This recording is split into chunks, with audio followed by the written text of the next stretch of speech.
Hello again, Struckpop. Welcome back. I am returning today with some Chaosbane after a bit of Minecraft dungeons. So I'm welcoming anyone who wants to join me.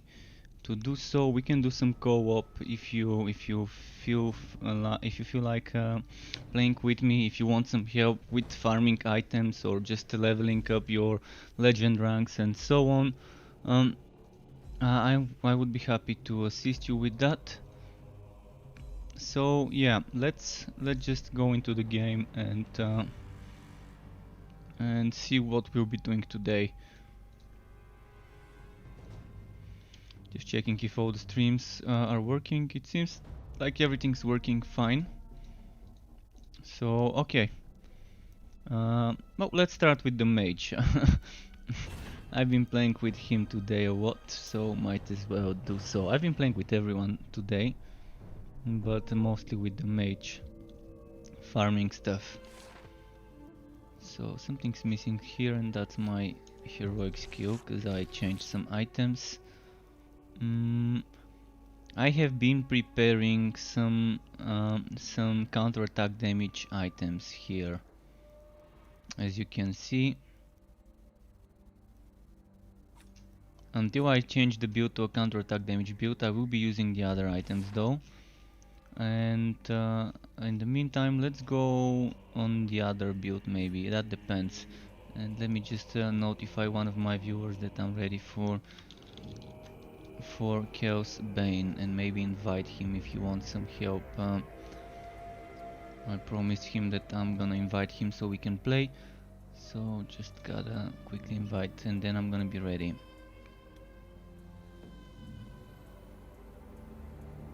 Well, I need to open my game to the public before I can invite anyone else. Make game public, free roam, open.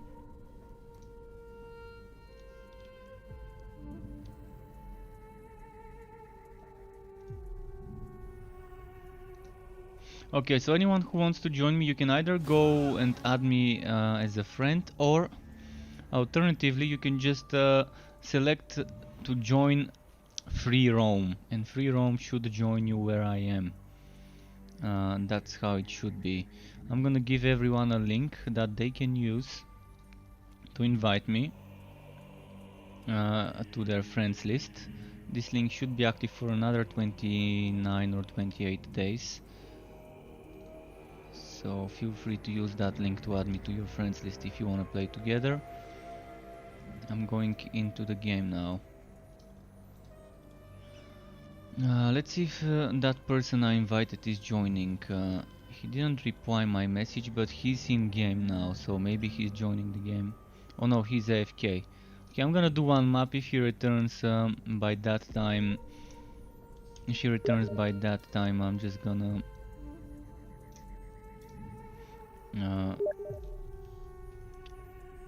oh, never mind, he's back. Okay, I'm gonna wait for him to join the match, and then we can do some relic hunts.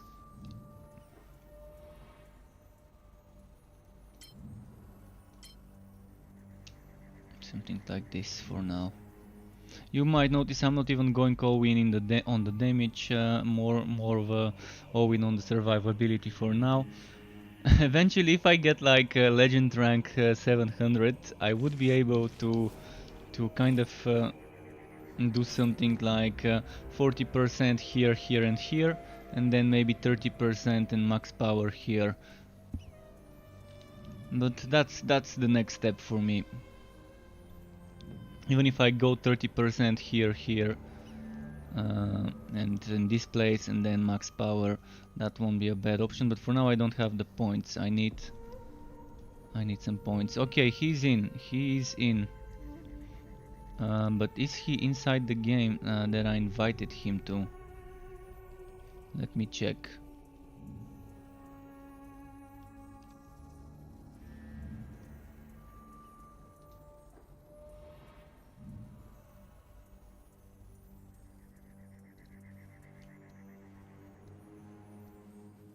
This is the most supportive setup, by the way, as a set. if you're doing team play and you want to be the one that buffs the whole team, this is probably the best option. And the UT1 set. You're helping your teammates survive, and you're also making everyone much stronger than they are.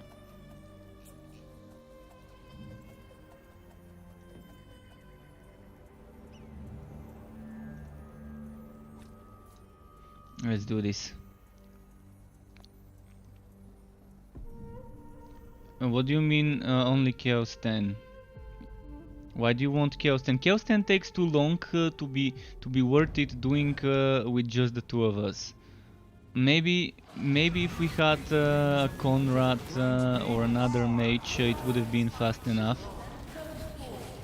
Chaos 10 is good for XP though, but if you want fast, quick runs, Chaos 9 is the place to be. If you don't need XP that much, if you just need some items to gear up, which is probably the thing you would need at first, more than anything, Chaos 9 is a nice balance of XP and items. Very nice balance of XP and items. Chaos 10 is a waste of time unless you really have everyone on the team being strong and being able to just slice and dice through the enemies like butter. May the winds of magic grant me power. And my teammate left and he's saying that he's tired. Okay. Okay, I can't out and tap and reply now because, well, it's an online game. Okay, I can close the game. Okay, now I can out and tap. I guess he didn't want to play on Chaos 9 and suddenly got tired. Okay. Well, I can do Chaos 10 later, but I want to do some Chaos 9 runs first. Chaos 10, what is the difference between Chaos 10 and Chaos 9? 300 wood quality and a lot more XP. A lot more XP. That's the difference.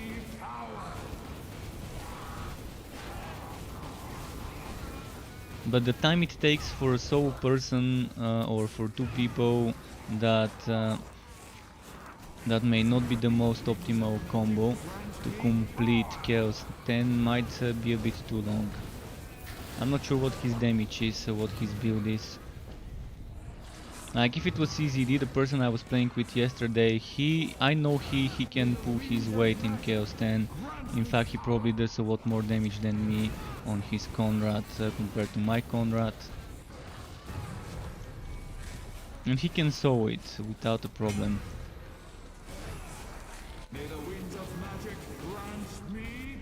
So if anyone wants to join me for Chaos 9 runs, you're welcome to. We can also do Chaos 10, but not right now. I wanna warm up, I wanna do some tests, get some specific items. I'm looking for items with counter-attack damage built into them. Right now that's my priority on every hero. I'm looking for that. And I wanna test something like a damage overtime build on the last song set on Bragi, so I'm gonna do another relic hunt after this one on Elontier, and then I'm going on Bragi to test the last song if no one joins by then.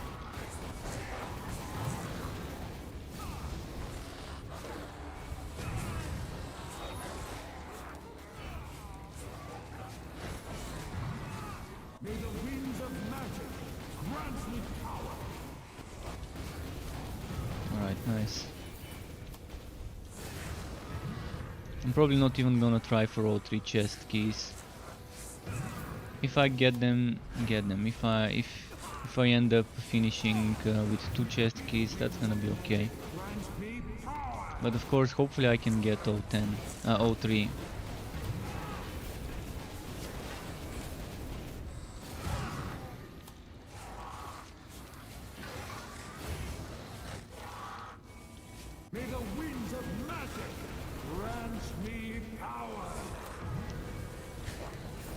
Nice.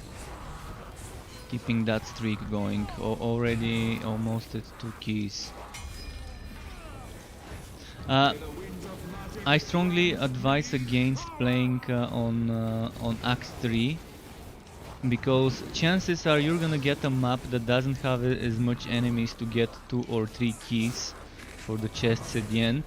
So be careful when doing Act 3 Swanish. They messed up and they made one of the maps not spawn as much enemies as you need to get all the chest keys. So for now maybe avoid that one. There isn't enough density or enough spawns. Even with demonic portals regularly appear, you can't get enough enemies. Well, you can get them with demonic enemies, but you're gonna have to spend 3-4 times as much time on the map, which of course makes it pointless. Thankfully on this act there's always enough enemies. On the first act there's always enough enemies. On Act 5 there's always enough enemies. Chapter 6, which they added to Act 1, always has enough enemies. Even Act 4 probably should have enough. I've not encountered a map there that won't have as much as one may need.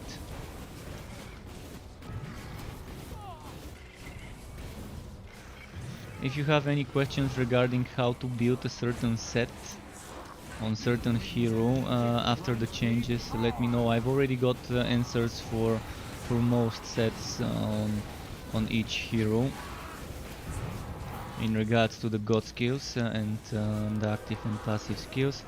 The active and passive skills mostly don't change. There's a few builds where I'm changing the active and passive skills that I'm using.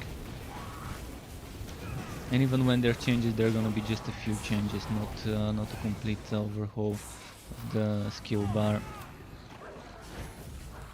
May the winds of magic grant me power.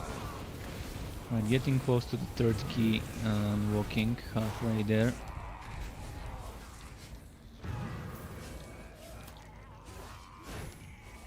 May the winds of magic grant me power. Let's keep that streak going.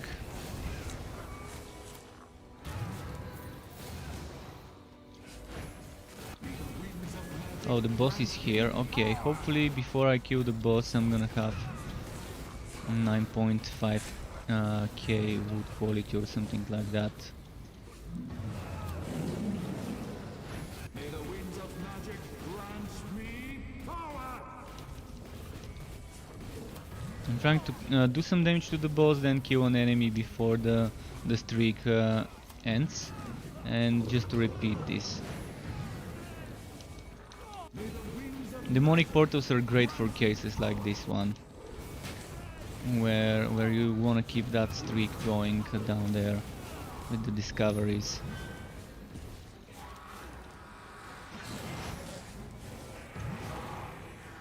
May the winds of magic grant me power. Alright, we've almost got enough. Almost. I think by the time I reach the chest, there we go, I've already got the key. That was perfect timing. 9.8 thousand, I don't even need to get more wood quality. Anything above 7 wood quality is an overkill. Believe me, I've been fine farming on 3.5, on 4000, on 5000 wood quality, and I've still been getting greens. It's just, it's completely RNG. In one map you could get 5 greens, in another map you could get 0, in another map you could get 2. I've even gotten 6 greens on one map once already, so that's how it is.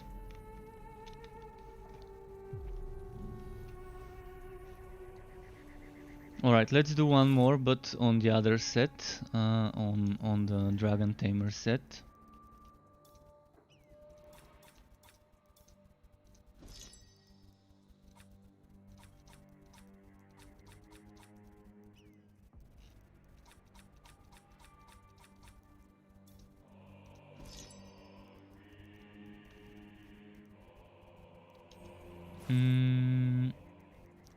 I need my items over here.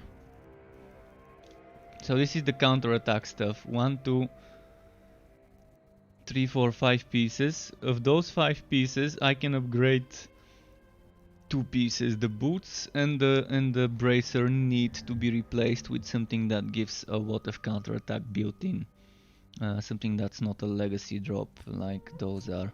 And by the way, I also finally got a good Phoenix Herald and a good Soulfire, so sometime I'm gonna experiment with builds centered around that. Especially my Belcuradris has been using a shitty Phoenix Herald, so my Belcuradris finally got a little bit stronger. You can see the difference here. Still not an HP one. I would have preferred, instead of energy and wood quality, to get HP and maybe damage over time, but it's better than the one I've got. Definitely better than the one I've got. Might as well just put it there. Right, now let's do another map. Let's do Tomb Kings.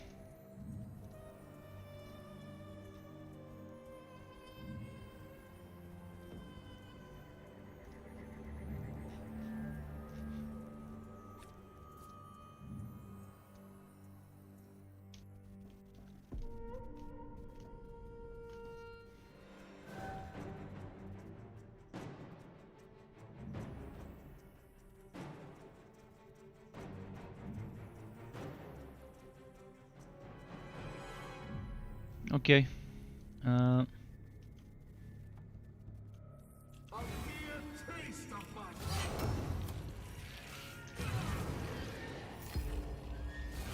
So this is my counter-attacky setup, which ends up... oh fuck, I'm missing something very important. My damage. I'm missing my damage dealing skill in the bar. It happens when I'm switching items, I lose the heroic version of the skill.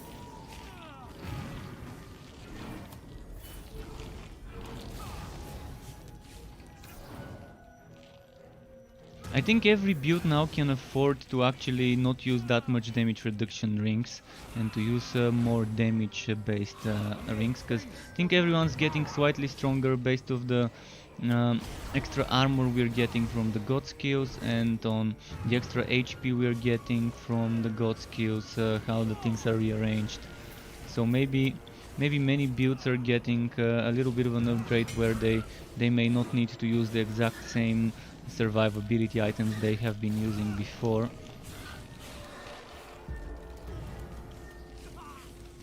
Like yesterday on Chaosbane with the Solan's build, Conrad, my Conrad didn't seem to need that damage reduction from rings or from a banner.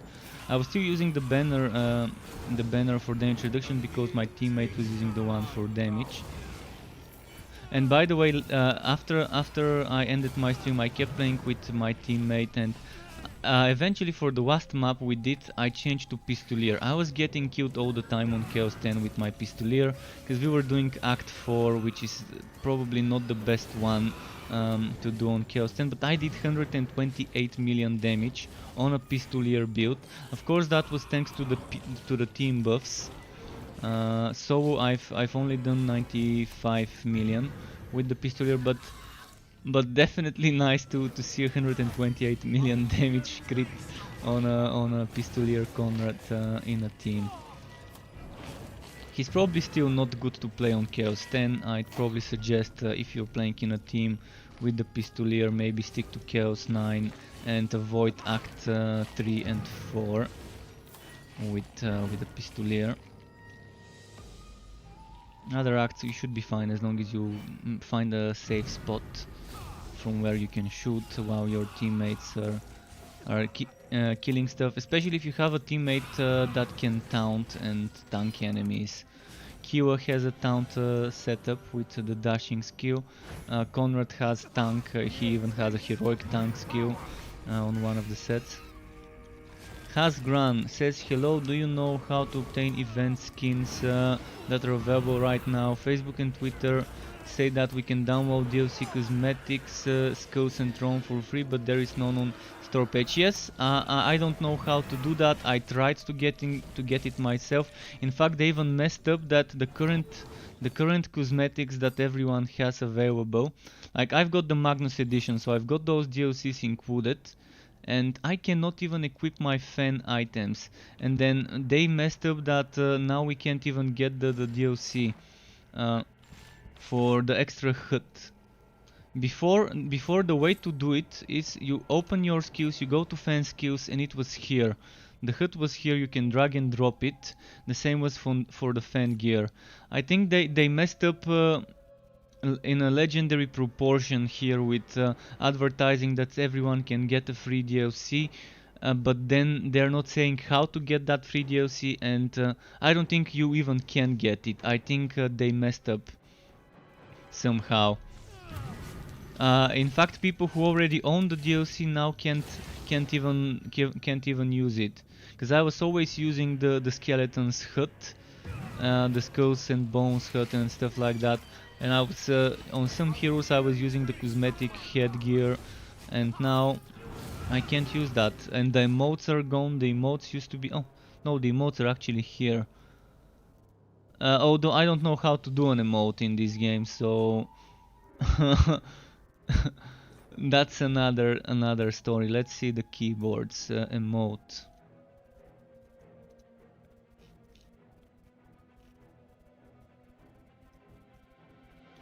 W.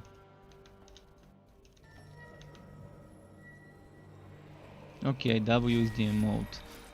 Let's see if the one that was advertised I can do.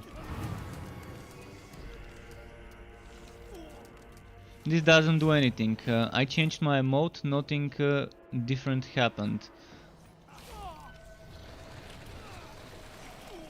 Okay, this one looked a little bit different.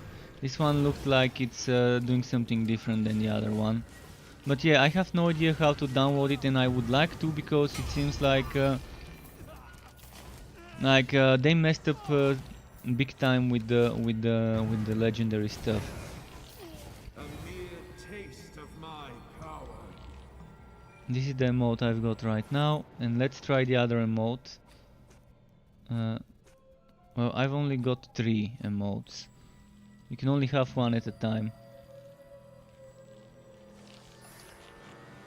Right, he's thinking with this. Okay, they do seem different then. They do seem different, but one of them didn't seem different than the default one, this one. And let's show you without it. I don't think anything's happening. Okay. Are there any cosmetics for the skull event? There should be cosmetics for the skull event, which are skull-shaped helmets. Like on Alessa you have something like a dead animal skull that's on top of her head, and you also have a hut. Your hut here changes to a skull on all characters. That used to be available to us before. I used to have it as a owner of the Magnus edition and having all the DLCs. I used to have those. You used to just take it from here and drag it. That's how you used to obtain it before. They removed it from this menu, and they made some sort of a mistake or a bug or whatever you want to call it, that now, even though I've got every single DLC downloaded and installed and enabled with the tick box, it's not giving me the rewards that are advertised.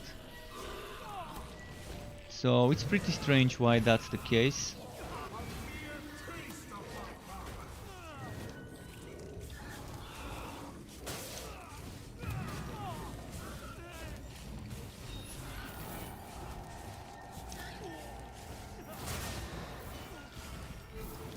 So first of all, they need to fix this. I'm assuming they might finally address the bugs and glitches, and maybe prolong and extend the period during which people can obtain those emotes. Because it's not fair to the people to not fix this bug and then not prolong the duration. So Hopefully, if the developers find out that something was buggy and glitchy and preventing people from getting the DLC, they would extend it by another week. That Skull and Bones event. Maybe not the whole event, just the Warhammer Chaosbane part of it, where you can get the free emotes and skins. I don't really care about emotes, but I would like to have my old hut back, because I was only using the Skull's hut on most characters, because I like it.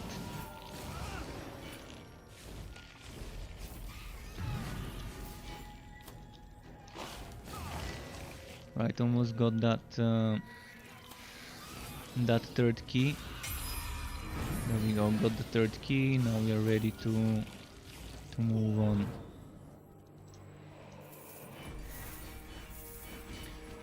Another map unlucky without a green item, and then eventually at one point I'm probably gonna get a map with 5-6 items green.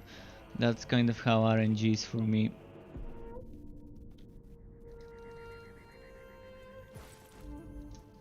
Okay, next I'm going on Bragi. To try some stuff with the Last Song set and damage over time builds before I run out of blessings. Someone yesterday asked me about that, a build for the Last Song set on Bragi, and I'm gonna try and see if it's worth it today. Oh, if you got the Magnus Edition, by the way, make sure just know that Magnus Edition has every single DLC released so far. Future and past DLCs are included in the Magnus Edition, because the Magnus Edition is basically the base game plus a season pass, and the season pass is what gives you all the DLCs past and future. So the Last Song set is basically this set, and there is one specific axe that might work very well with the Last Song set, and that is the reworked was it Heartseeker or was it Insatiable?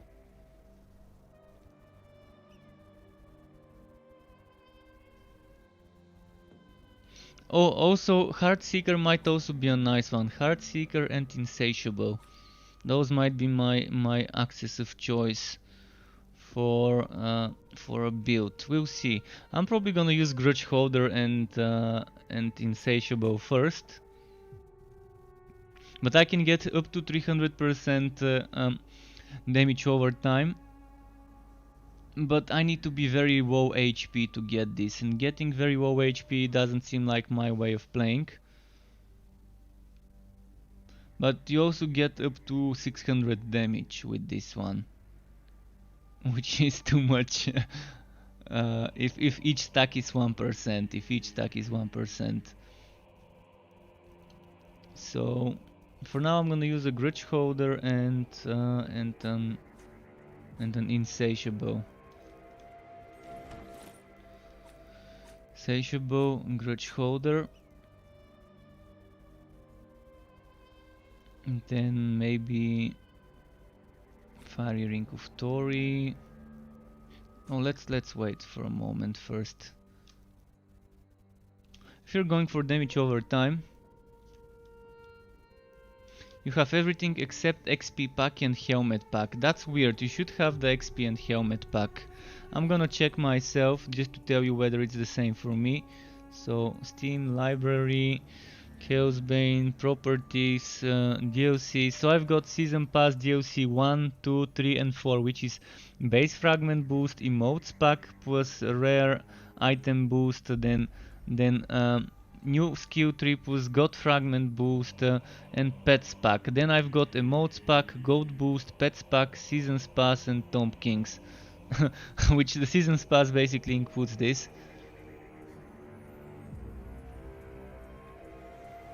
So I've got 1, 2, 3, 4, 5, 6, 7, 8 plus a season pass, which the season pass of course it's just because it's included, it includes all those. And all of those seem to be installed. The UI seems to be missing. There used to be a UI thingy there. Maybe the emotes is there. Maybe the emotes one is there. I have one that says emotes pack plus rare item boost, and another one that says emotes pack. But the only two DLCs you really care about is the Tomb Kings and the God Skills. All other DLCs are just cosmetic and stuff that won't really make you stronger. I mean, getting a little bit of extra XP, like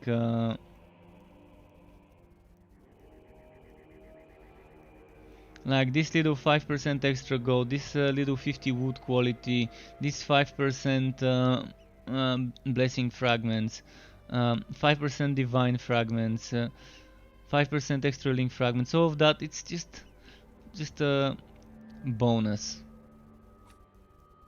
Then you have the pet that increases your wooding radius, and then you have 3 emotes, 2 different pets and 3 emotes. That's what you've got. And the pets are just something that follows you around and gives you slightly higher wood radius. So let's check the god skills. If we want to go damage over time, do we want to be even doing fighting spirit? First of all, that's my old setup, which I no longer use on this armor. So where's the damage over time? We need to figure out. Damage over time seems to be here. Then there's some damage over time over here as well. But we need the bleeding damage over time. And Twicko FR, thank you for the follow on Twitch. Welcome to the Struck Club. Really appreciate it. And yeah, I think that's all the DLCs I can get that I've got on my Magnus edition.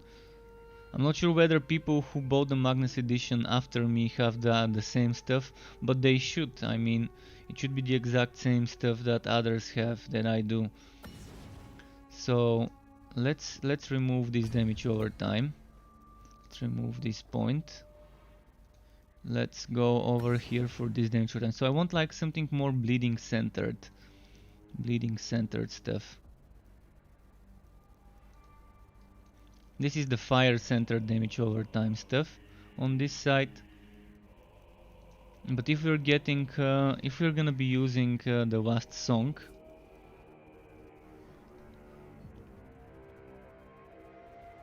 we would want to probably try and use Shred. Before I used to play it with Shred.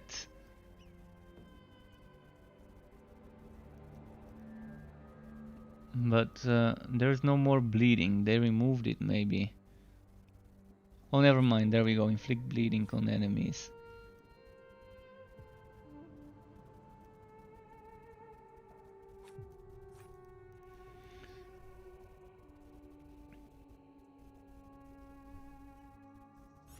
This was just for experimenting with Whirlwind, which I didn't really like much. So we don't want that. Fighting Spirit, I'm probably gonna keep Fighting Spirit, although it's not gonna give me that much bonuses now that I removed my counterattack stuff. In fact, I might try a build without Fighting Spirit to see how it works. But first we want Trail of Blood. We do want Trail of Blood.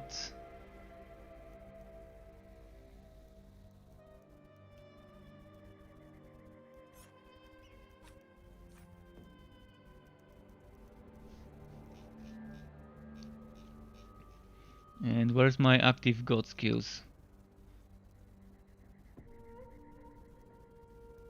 Probably gonna grab this one.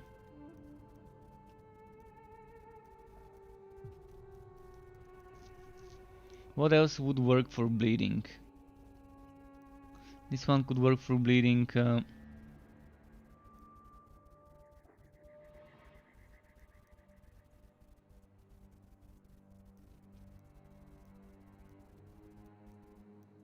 I could try and remove Blood of the Mountain and increase and add something else. But see, if I get Strike of the Anvil, there's not gonna be a point to the setup, because Strike of the Anvil builds, I've got plenty to make. So if I want something that's mostly bleeding related, so I've got the Dead Bow, I've got Trail of Blood, I've got Deep Gashes. And I've got 5 more points left. With those I can probably...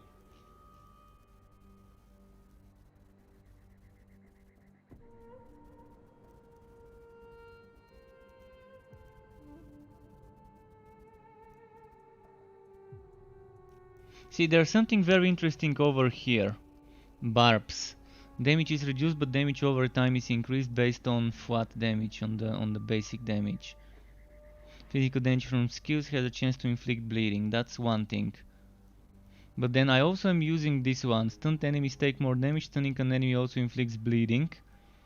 So I need skills with cooldown, and unfortunately the skills with cooldown for Bragi are super limited.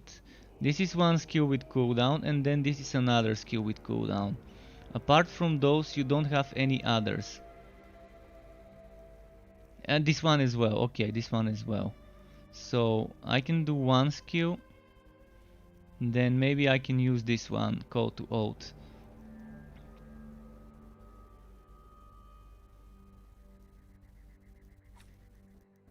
Over here. But I think not using Call to Oath and using something like the God skill I was using would be better, because even though it's fire damage, it's still a bleeding, it's still a damage over time stuff. So now what we need to do first is upgrade my items for damage over time.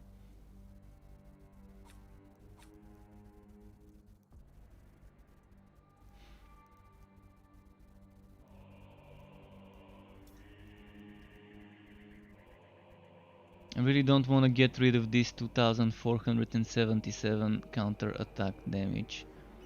This is so close to the maximum, so let's get to changing the other stuff first.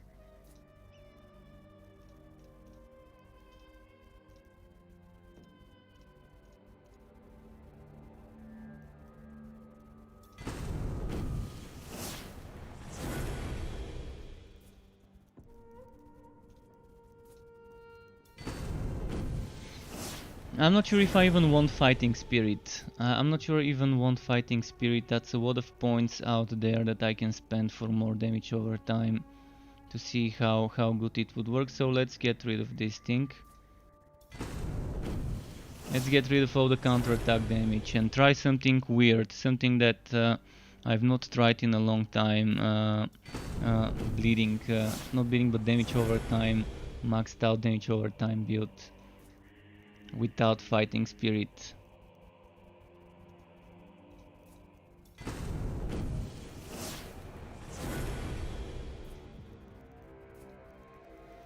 So I will use Ring of Resonance.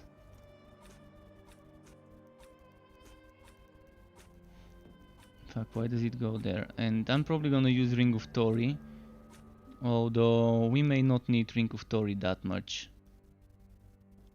But my Ring of Tori is amazing in regards to how much cooldown reduction and crit damage. But let's see this one.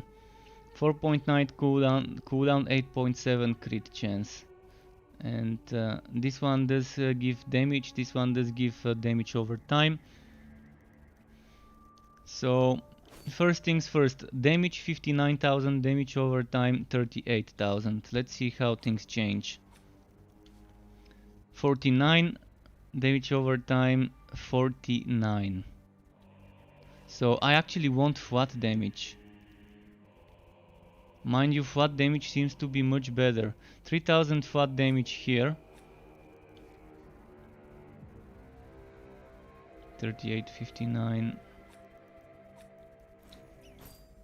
49, 49.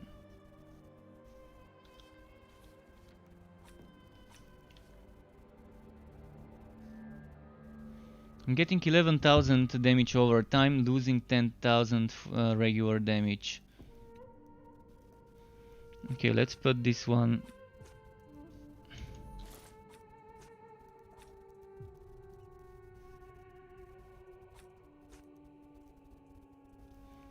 And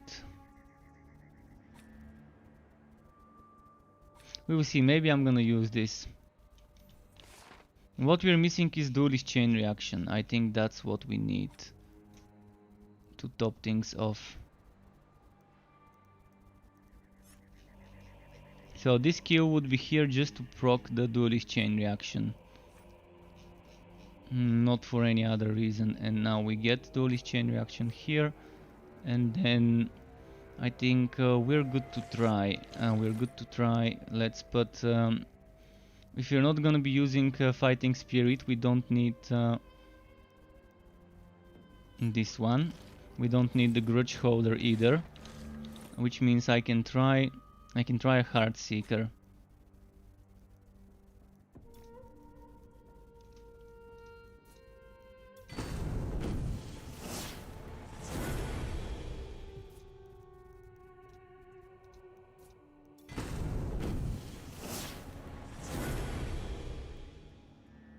I'm gonna keep those the way they are.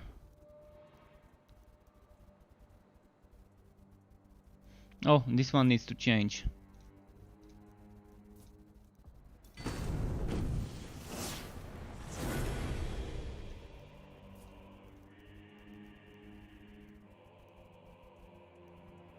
This one I'm gonna keep because I use it on other builds, and this one I use on other builds. So there's two of the things that I'm keeping the way they were. And now another thing I wanna test is Molten Ring.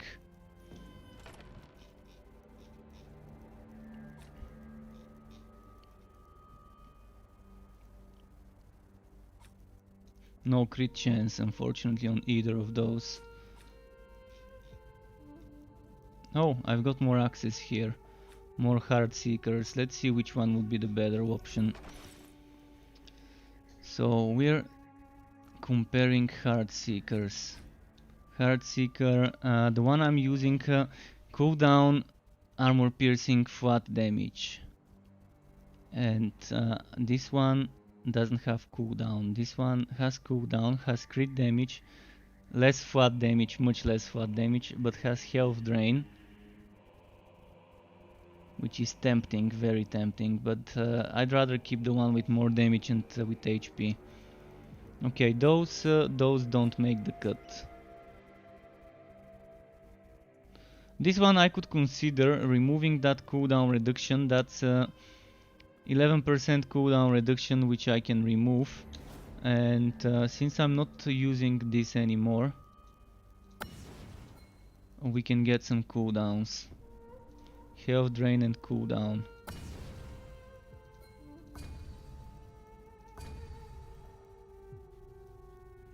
Damage over time over here. Can get 1 point here, and now where else do we get damage over time? I'm just checking the notes.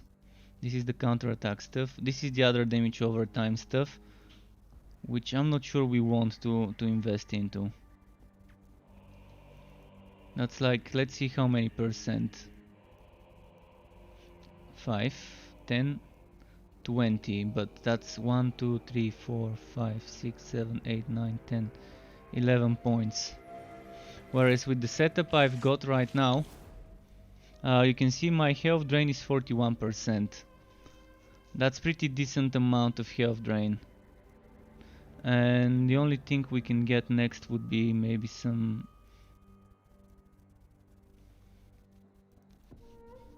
more damage, I guess, or more HP. And with that set, we have a slot here for a skill, for a passive.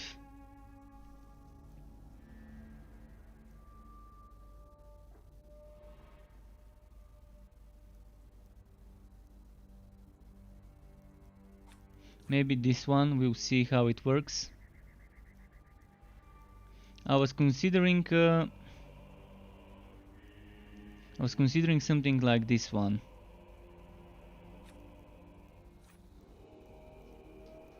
Let's do it. First of all, I'm not sure this is good for Chaos 9, so let's go Chaos 8 first. If Chaos 8 works, then it's fine. If it doesn't, then unfortunate.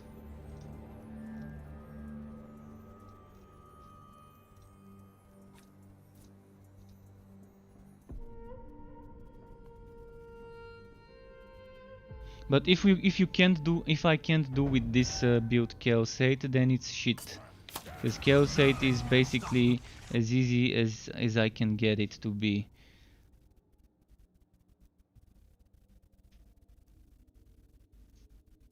I've got some points, so maybe I can increase. I want to keep this one the way it is, and I can probably increase this one once, or even.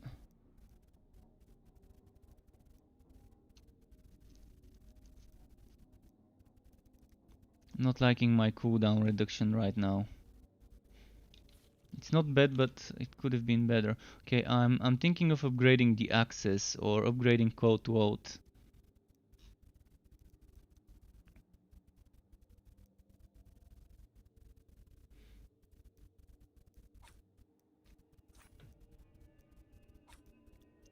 I'm gonna stick to something like that one.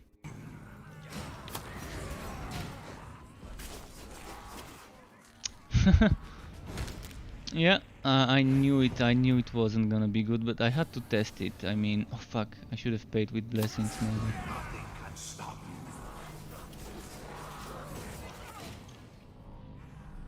Obviously a bad choice of skills. I mean, the skills are just super bad.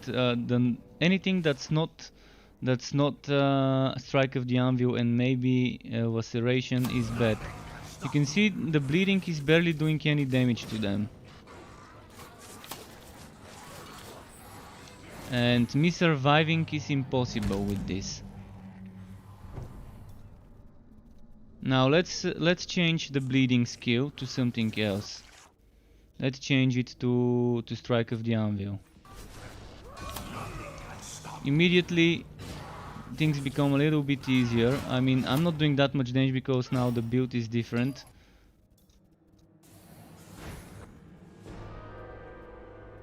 But it can survive, Damage over time builds are a no-go. Wait, something's missing. The heroic skill is missing. Let's try again with it. Let's just do a regular expedition. Just a quick test. So I'm gonna test every single bleeding skill I can. Let's go back to Shred. Back to Shred, I said up here.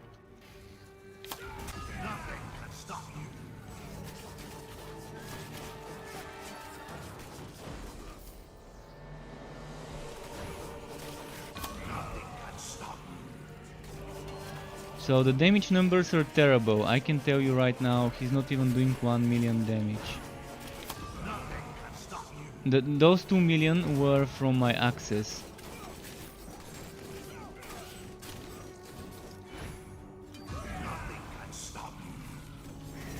Okay, there we go. 2-3 million. Still, that's terrible. On the other build I can do 30, 40, 50, 60 million sometimes, even more if I'm in a team. Now let's show you Laceration with bleeding.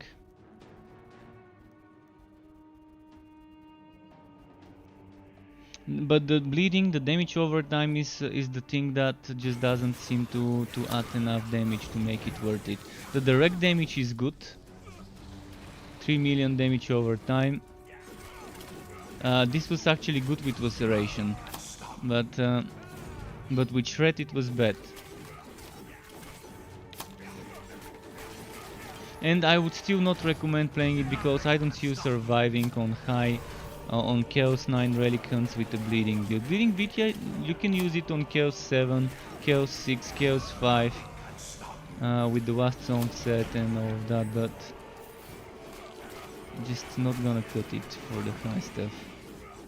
You see, we can't even out damage his healing until he stopped. Let's see, 2 million, 2 million, 2 million.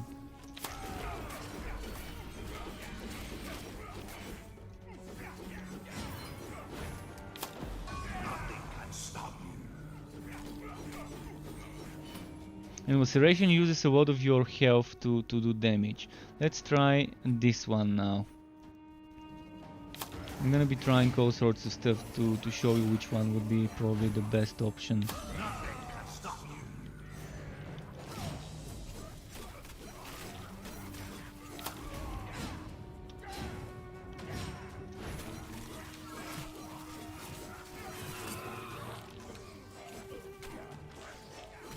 It's not worth it. The time it takes you to kill stuff is just terrible.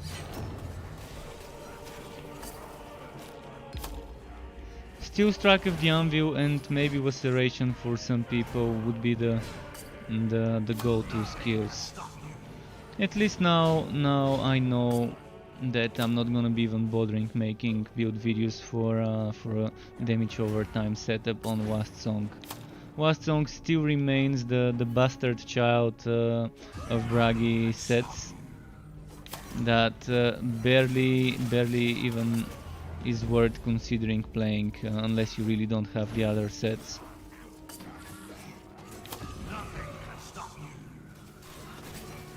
Okay, what else does bleeding? Again, the Whirlwind has a bleeding version, I think. Maybe not. Cleaver had a bleeding version.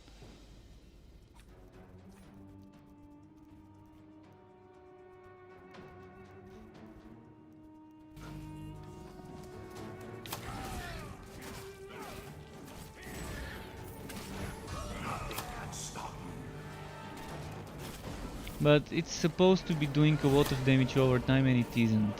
The most I can see would be 2 million, but 2 million for Bragi is low numbers. For other characters maybe 2 million might seem like a lot, but for this guy it's not, because this guy is all about doing a lot of damage before they kill you. Kill them before they do. And those skills are forcing you to stay in one place for too long, and this guy standing in one place is not really good for him most of the times. You can stand in one place when you have this on, the Ancestor's Gift. Right, let's try getting a big group of enemies, because the more enemies around you that are bleeding, the higher your damage. That's how one of our skills works.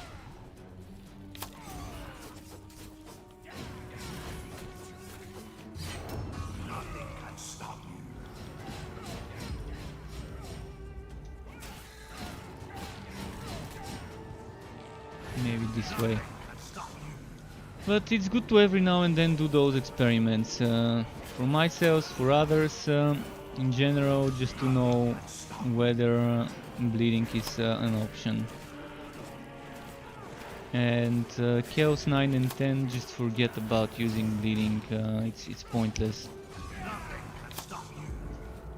Right now I'm at Chaos 8 and you can see that. It works on the easy on the little guys, on the easy enemies, but when it comes to those big ones, the damage I do comes from my first hit, which is not the damage over time, it's the direct damage.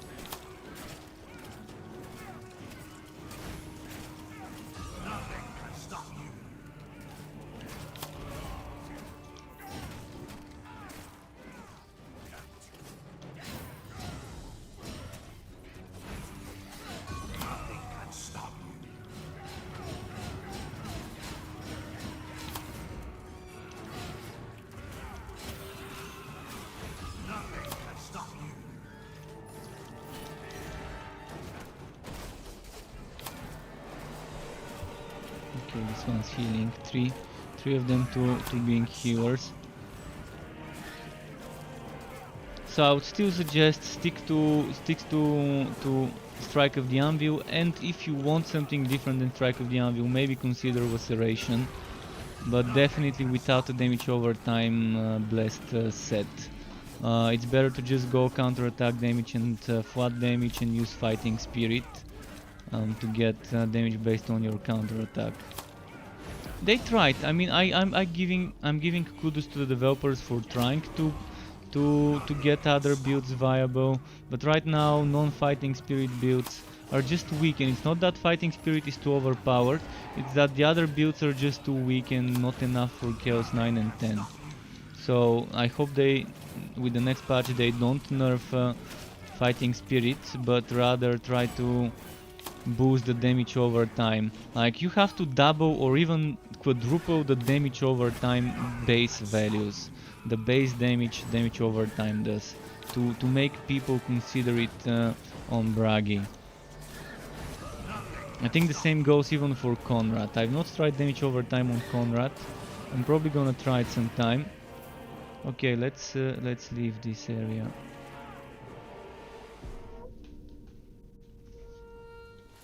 So you're not gonna wanna be using damage over time.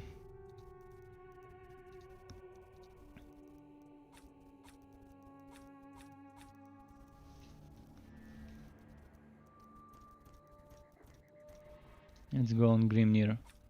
On Grimnir you might wanna also try damage over time, but again I'm gonna suggest against damage over time even on Grimnir.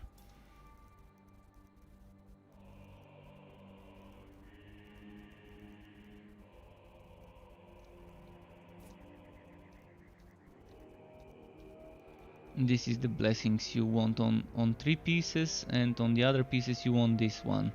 3 or 4 pieces you want with counterattack damage. This is what I suggest. 1, 2. Let's make it 3 with this.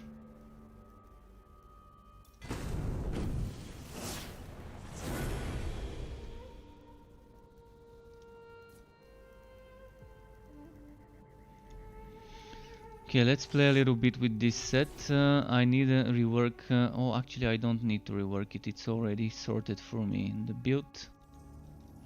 Let's go to Chaos 9. And let's select a map. First of all, let me check my skills. Okay, it's sorted.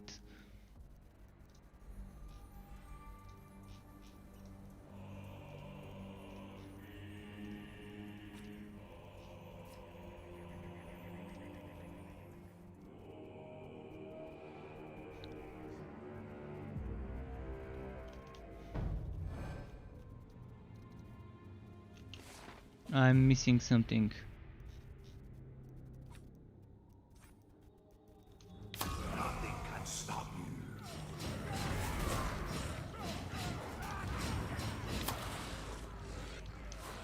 You're gonna see now what I mean by saying that 2-3 million was slow numbers for the damage over time. When you can get so much more damage directly with a Strike of the Anvil based build. And you get the mobility that you want to be able to survive, to avoid getting hit all the time. So even with my basic attack access, I can do a pretty high damage. Just earlier you probably saw the enemy taking like 40 million damage just by standing next to me. I'm not sure how that happened. My fire over doesn't do that much. Probably something else must have been triggered. By the way, this set is kind of not the best for... at least I personally prefer playing either the Challenger set when pushing harder content or the Ever Peak. This one is a little bit squishier because you lose a lot of HP when using this one. When using Call to Oath, you sacrifice some of your HP.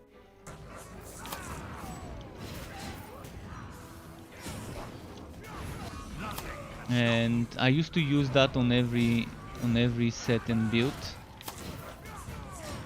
but then I stopped using it and I started using this skill in my builds. because that gives me 50% extra damage buff for a few seconds, and also gives me 19,000 health regeneration. Also makes bleeding enemies take more damage, and on this build we are making almost every enemy bleed around us, because when I stun an enemy it starts bleeding. And I stun enemies every time I use a cooldown skill with this item. Chance to create an explosion and stun, which is pretty high chance, and then I also can stun with that one. But on my other builds I'm not using that one to stun, but still.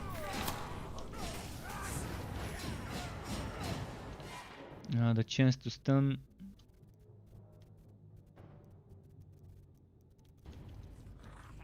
So you can see the difference in the numbers between this and between the damage over time build. I mean, it's clear that even just them standing next to me can get like 20 million damage when I max out my buffs. 30 million damage. Just from standing next to me, he took 37 million when I had my buffs up.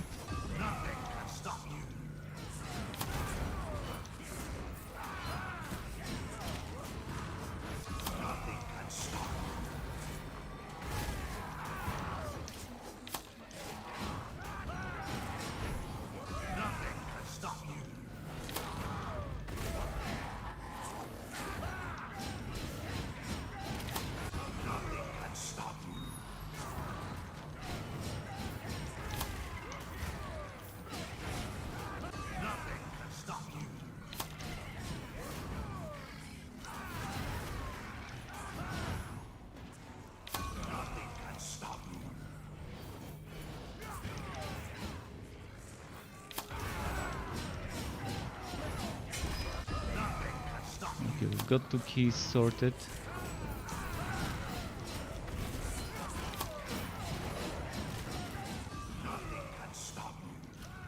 Since this is a bit of a squishier setup, on bosses you might wanna be doing hit and run a bit. As long as you don't get stunned like I just did, you should be fine, because getting stunned might cost you dearly. But see, he's got Ancestor's Gift for invulnerability, he's got Vast Bastion to kind of heal up. And when you've got the invulnerability, I don't think you're using HP. This keeps changing. Sometimes with some patches, after the patch, being invulnerable would make me take damage to my HP from this skill. Then in other cases it wouldn't, so I'm gonna check it in the town after this map to see whether after this patch we can damage ourselves. If they made it so that we no longer can, then it's gonna be much better. I used to love it when I couldn't damage myself when invulnerability was up.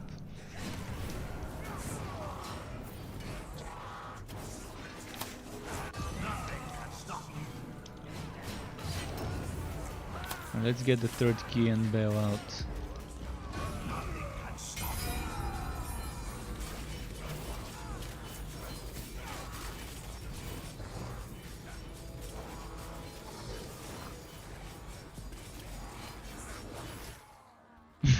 Well, when you're in this whirlwind you can't heal up, you can't use your invulnerability.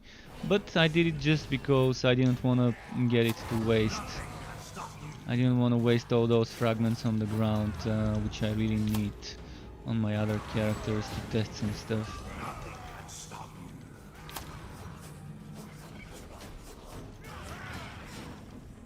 Alright, let's do this. Impatient one. Impatient one is good for speed running, by the way. If you don't have enough cooldown reduction, Impatient one can sort this out for you. Okay. Then that was braggy. Oh, I've been using legendary punishment on this build. Okay. Makes sense why I had so much damage on him compared to some of my other ones. And I was taking much more than normal.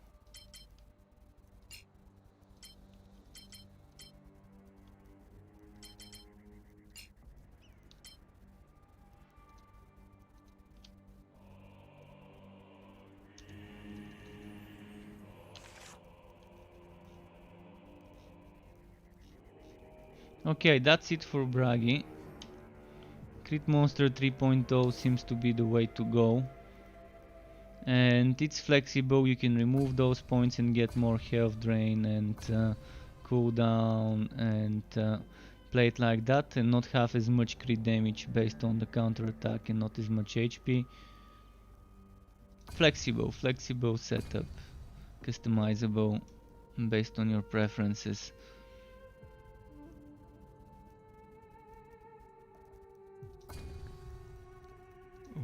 Okay.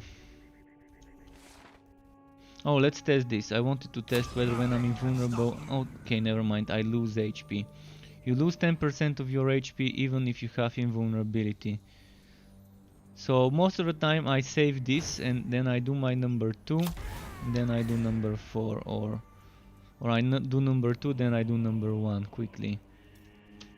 I'm going on another character now, on Elessa.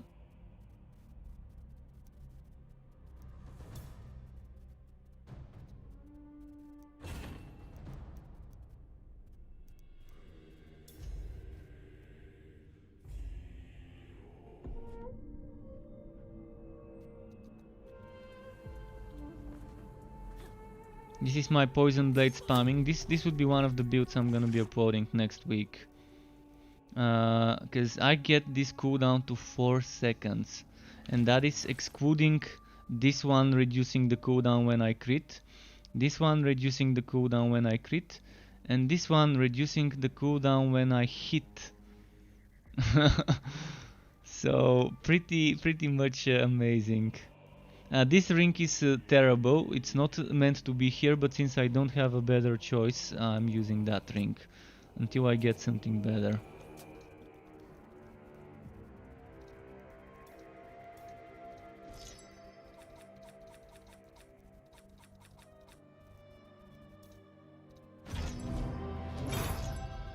Alright, Tireless Guardian. Oops, no.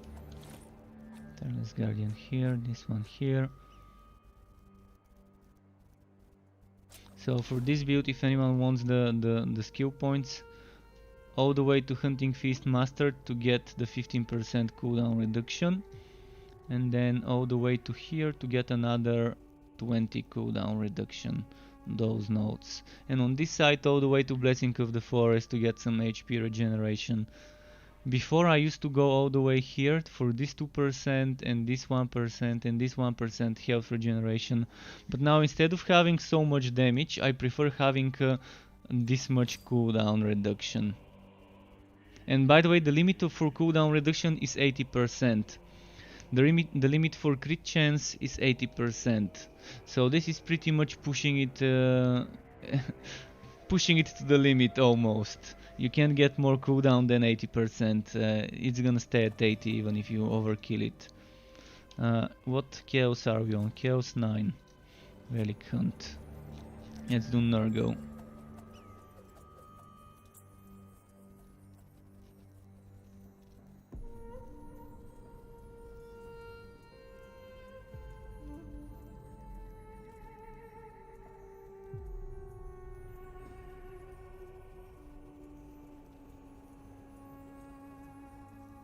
Really don't want to use this because this would blow up my FPS.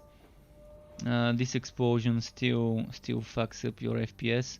So maybe we can try using this one. Hopefully I don't end up dying too much. Because this discovery potential makes the map go faster. I mean, not the map itself, but the thing on the bottom of the map where you're filling up the wood quality.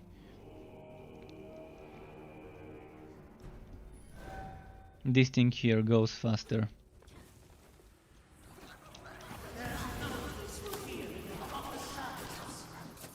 Hopefully we don't get the throw enemy, because the throw enemy would not be really good to do with our setup. I can try, but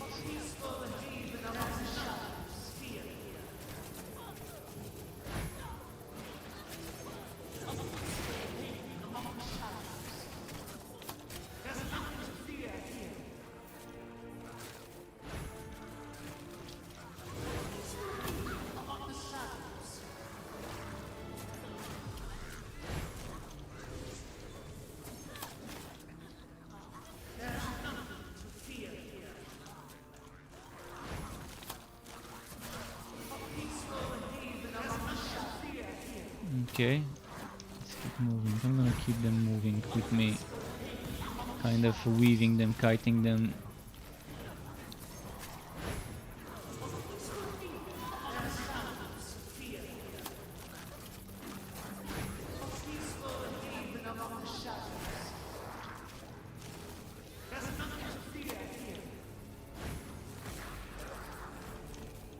Oh, I lost my... yeah, I just lost my streak with the modifier. Let's go this way first. And if anyone wants to team up and do some runs together, I'm gonna be happy to help you with whatever you want assistance with, as long as you're on Steam PC. I cannot play with other platforms, even Origin PC I cannot play with. And this map still hasn't been nerfed. There's exploding barrels that can kill you, like maybe this one and maybe that one. And really, I can't tell which barrel would explode and which one won't. So it's a bit annoying, but they can kind of one-shot you.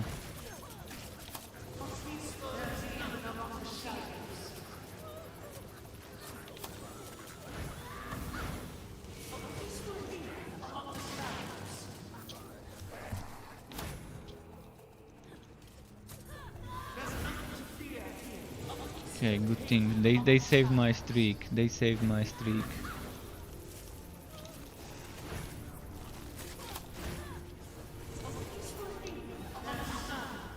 Trying to keep this at 50.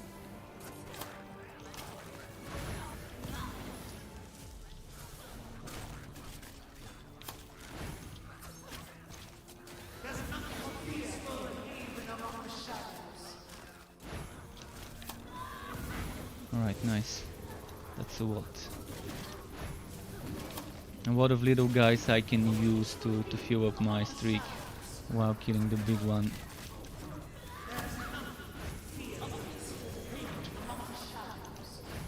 Although this big guy, I might even just keep kiting him instead of staying in one place. If he follows, he follows. He seems to do. Oh, now there's a healer, enemy healer. Fuck, I need healing. I need healing.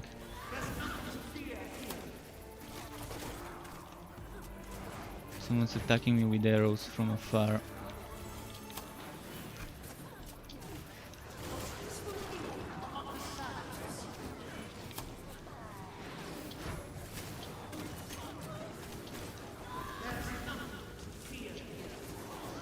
I wanna check something. I'm using Ring of the Guardian.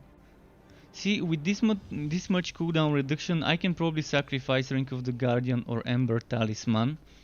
And there's one more thing I always wanted to try. If I get rid of Ember Talisman and use the cleansing one, they fixed it, and now I should be able to heal myself. And that's 20% HP whenever I use a God skill, and I've got 2 God skills with 8 and 10 second cooldown without considering the procs. Oh, he healed.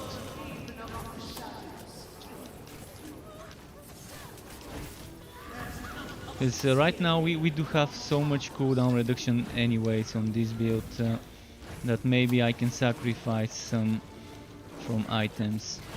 Alternatively, I can sacrifice the Master Archer bow and use Undergrowth Fangs.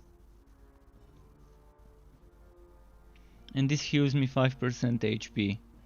But I need to be in the explosion, and I'm not sure how useful that would be, whether the explosion would help that much, but I could try. Let me check the stats on this. I would be losing a lot of crit damage. The flat damage is not that big of a difference. But I'm losing 32,000 HP, so a no-go for now. But that is just for now. Maybe later on it might be better. This one might be better.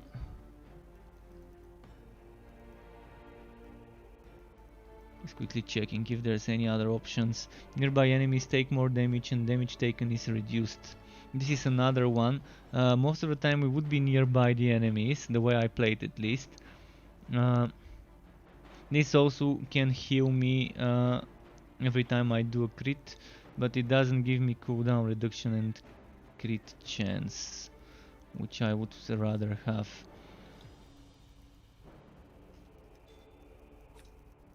So I replaced this one, right? And now I'm at 80% cooldown reduction. Another one would be...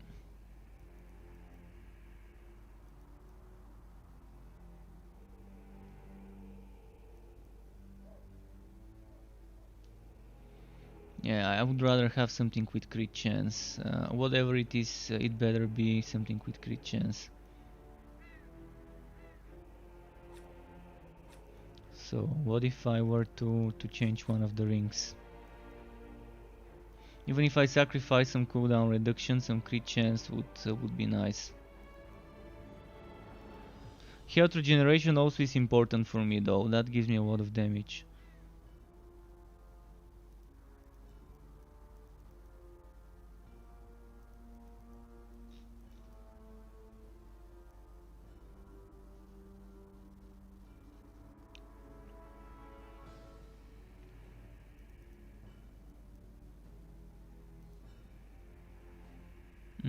This one. Ah, fuck, the game crashed. Really? They really need to fix this crashing. It's happening only when you're using the blessing menu. It just keeps fucking up when someone is using the blessing menu. So whatever they did to the inventory is the reason why the game crashes when you're trying to bless. They fix something. They fix something, but they add a new bug into the game, which might be super annoying to people. I know I'm not a big fan of this bug at all. Okay, the game doesn't want to launch. Let's try again. Maybe it's still not closing the old game.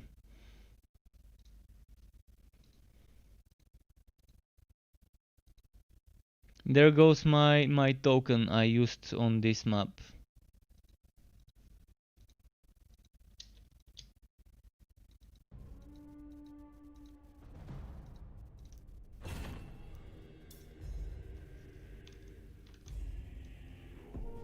But yeah, I think they really need to release a hot fix, not wait 2-3 months to fix this stupid crashing problem. And something that they should do is a reporting tool that sends the crash reports to them instead of us having to manually send it. So bless and fuck.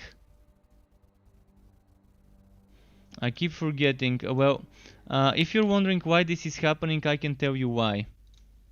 You shouldn't use a bless item if you're sorting the inventory. That causes it. I keep forgetting.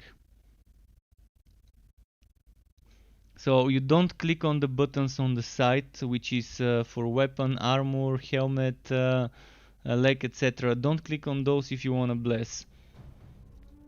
Just bless and scroll down and select the item until they fix this bug. Whatever they did to the inventory to make it bigger. So if you use one of those, if you click one of those buttons and you're not on this button, and you're not on like 0 buttons selected, then that's gonna give you the bug. So if I do this and just scroll down and find the ring I wanted to bless, it will work.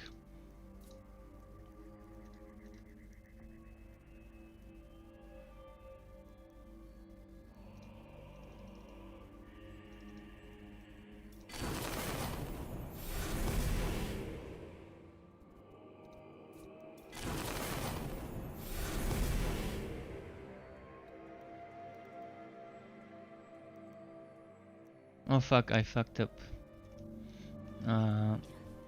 I did too much HP.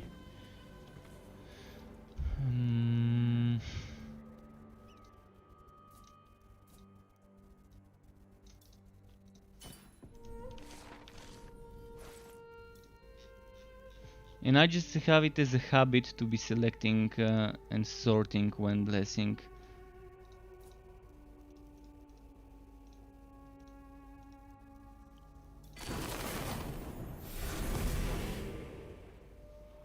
Now this is more like it.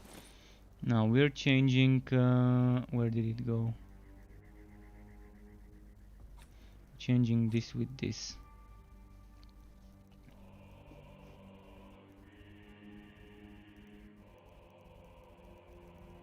If I get a good road undergrowth fangs, I will use it. If I get it, but...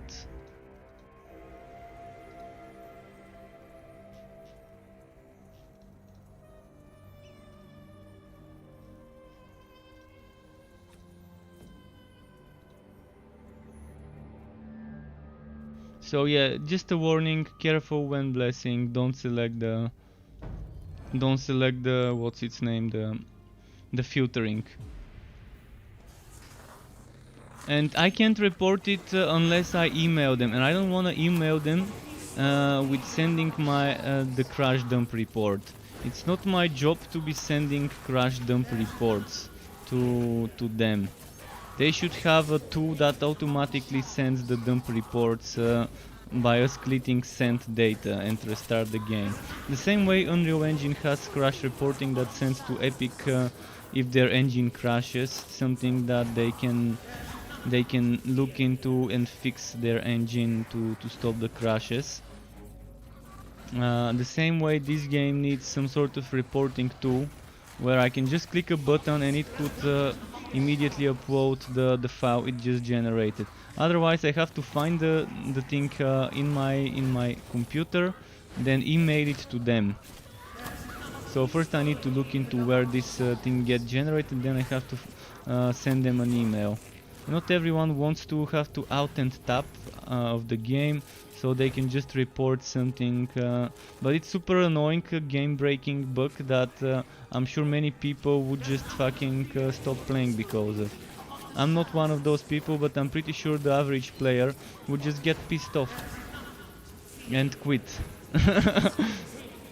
and and now is the perfect time for them to really try and push a hotfix as soon as they can, like next week.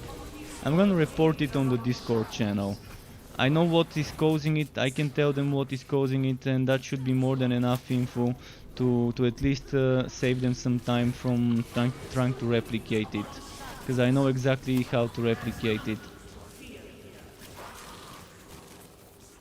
So it's just gonna be up to their engineers to investigate what exactly is causing it.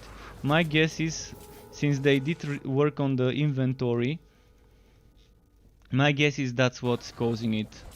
Because the blessing system didn't change with this update, but the inventory did change in many ways. And it has something to do with the new reworked inventory. Okay, I'm still spamming my blades enough with losing that ring.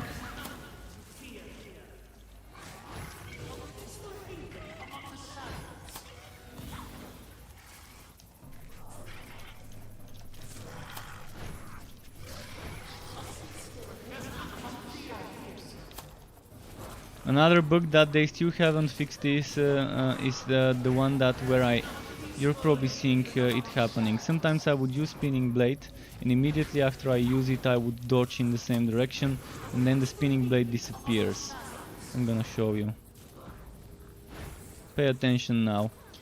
Did you see? I used spinning blade, I dodged into the same direction immediately afterwards, and then it just disappeared. But this has been in the game since day one. They might not even know about it, because it takes a certain sequence of actions that need to be done one after the other to get it to proc.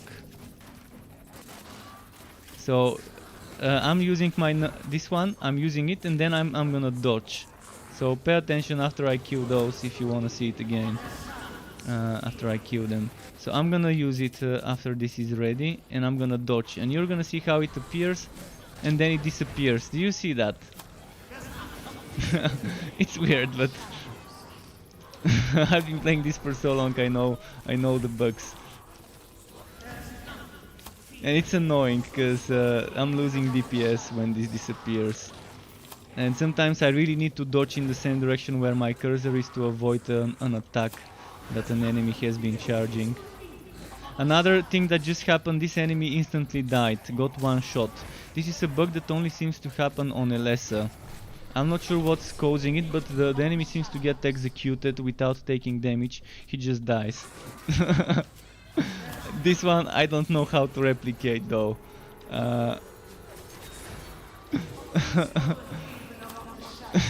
Hey Sean, love the spamming, love the spamming. Emotes only for 5 minutes. I need to enable that. Emotes only for 5 minutes. Okay, just quickly.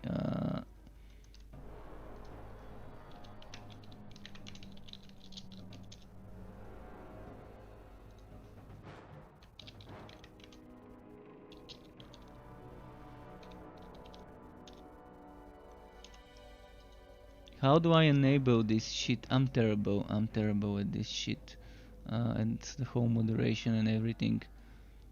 There is a way to enable emotes only with a command. Emotes only chat. There we go. I just enabled it with a click of a button because I don't remember the command by heart.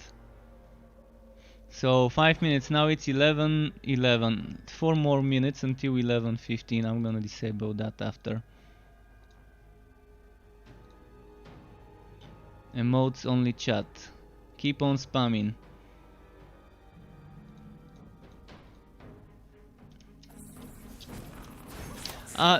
Twitch should fucking fix this. Twitch should make it that when someone redeems emotes only, it should automatically enable this for the amount of time I've configured. So this here should be Twitch's job to code it. They earn billions of dollars every year, and they can't even do something like that for their users and streamers, regardless whether it's a chatter or a streamer. I mean, they have an option for me to do something like this, which they even suggested in an article they mailed me. They suggested to add emotes only if I'm out of ideas what to add for those points. And then they didn't fix it so that it automatically enables emotes only chat. And I have to either type a command or enable it myself, or a moderator has to do it. So it would be nice if they do it. I don't think it's gonna be that much time to develop something like that. To code it so that whenever someone enables this and redeems it with creator points, that it automatically gets switched.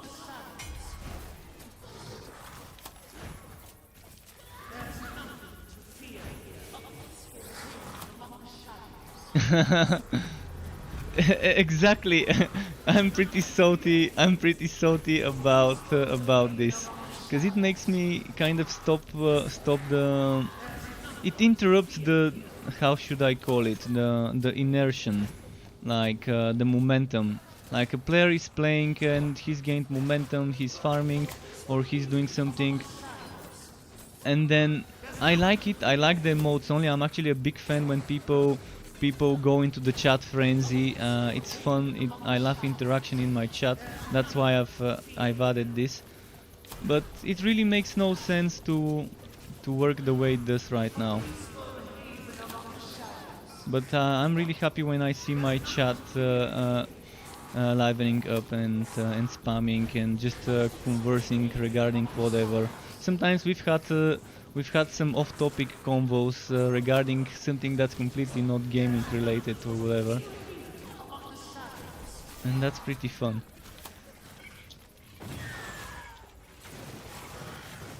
Okay, let's do some fragment farming. 1 more minute until I remove this, so enjoy it.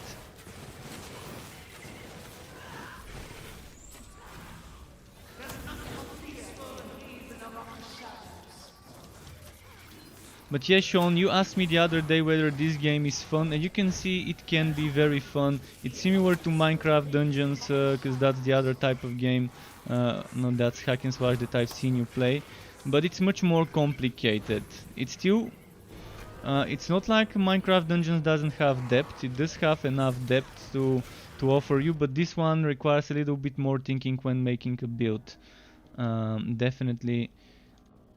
Uh, For people that may not have played ARPGs, Minecraft Dungeons might be a nice stepping stone into something like this.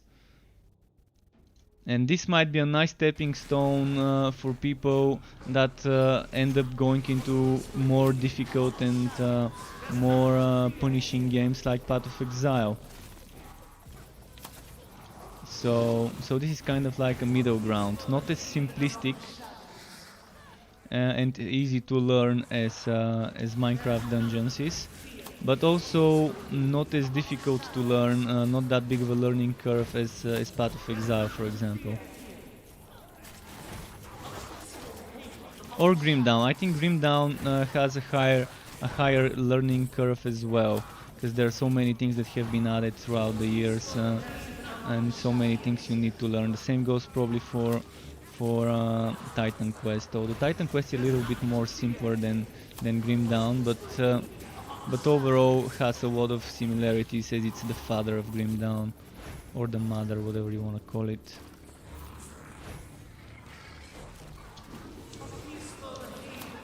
Oh wow, I didn't dodge. By the time I noticed him attacking, he was already doing the attack.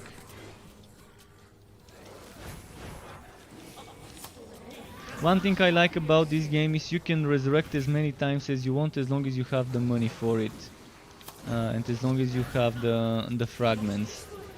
You're choosing whether you want to waste your fragments or whether you want to waste your gold.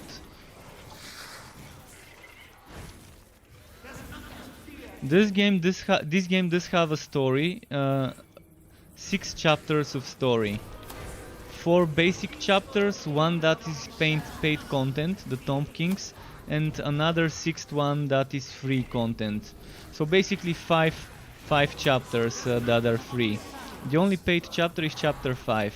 For chapter 5 you have to buy the Tomb Kings DLC or the season pass that includes it, or a Magnus edition that includes the season pass. So it does have a story. But you only have to do the story once, you don't have to complete it on 3 different difficulties, the same boring quests over and over. So once you've done it on one character, you can do it on another. But that's it, you just do it once on every character. And since there's 5 characters, the most you're gonna have to do the story is 5 times.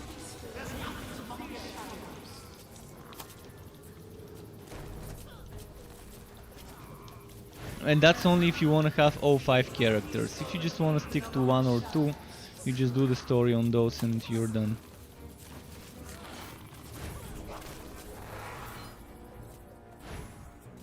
I'm down to cooldown 5 seconds now. Let's return my other ring over here.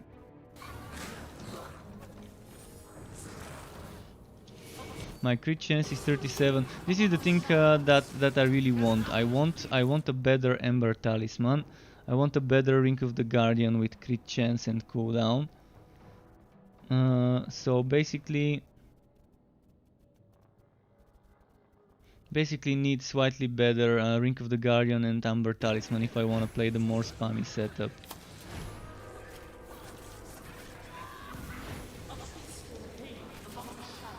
You can see I'm just spamming those blades now.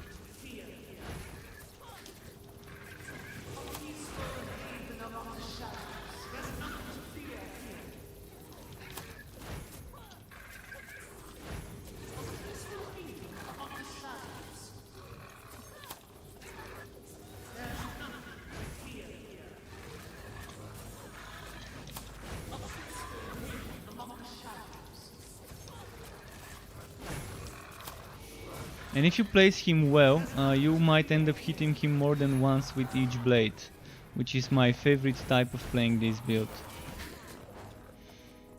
This is my one of the happiest things for me about this update is that I can now again play a spammy spinning blades build on a lesser, like back in the day when it was a thing. Another thing I loved playing before was something like this.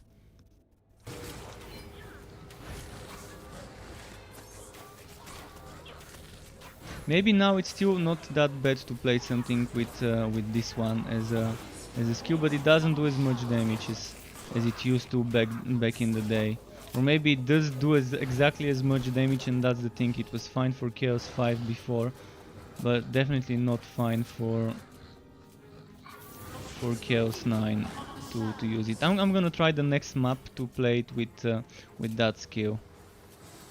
This one's locked, right? Yeah.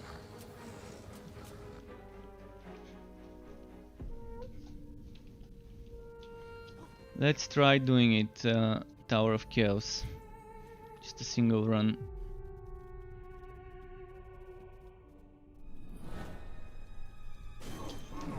Oh, it's not gonna be good to use this on those guys. On those guys, it's much better to use the Brambos.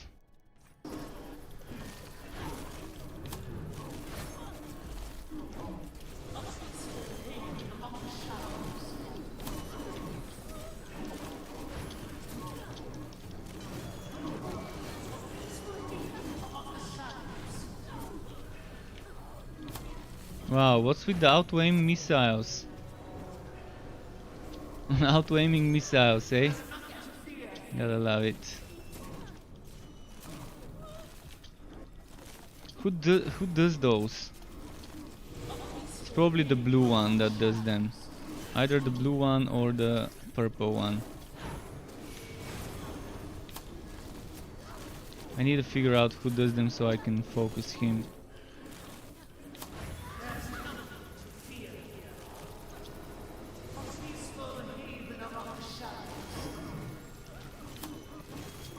There is a pet build I can show you next. I can show you the pet build. There is a summoner. This is the class for the summoner actually.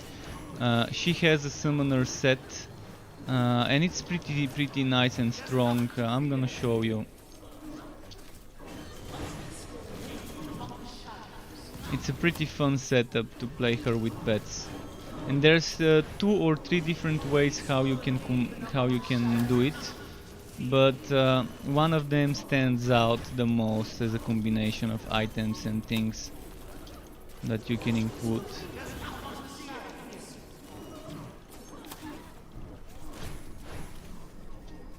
Fuck, those auto-aim missiles keep getting spawned.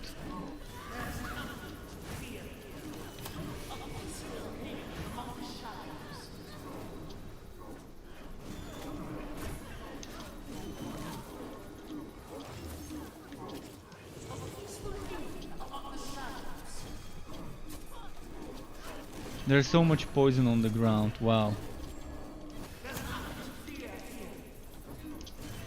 Those are definitely not the best enemies versus this build. On most of my other builds I would have killed them 10 times already. Especially on the mage builds. Because he's perfectly built to handle those. He has enough damage reduction.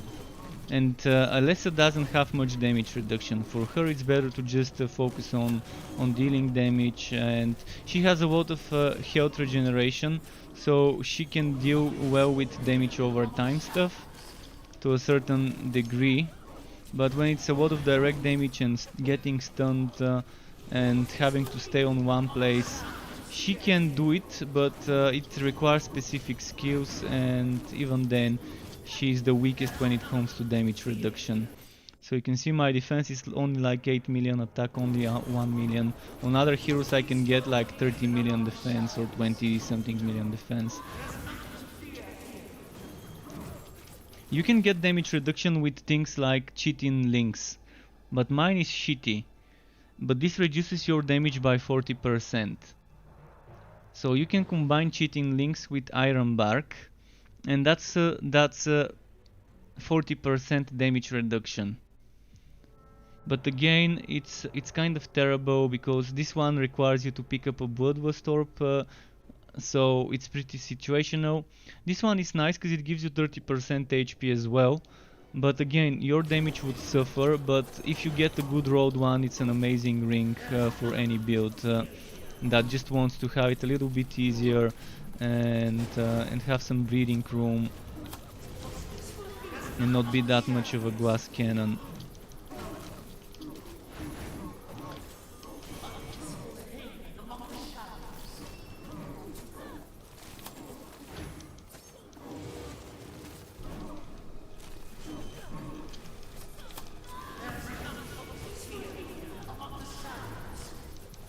And the game gets much easier when you play with others, because you're giving each other buffs. You're giving each other damage reduction, damage, you're healing each other, things like that, that can proc off of different places.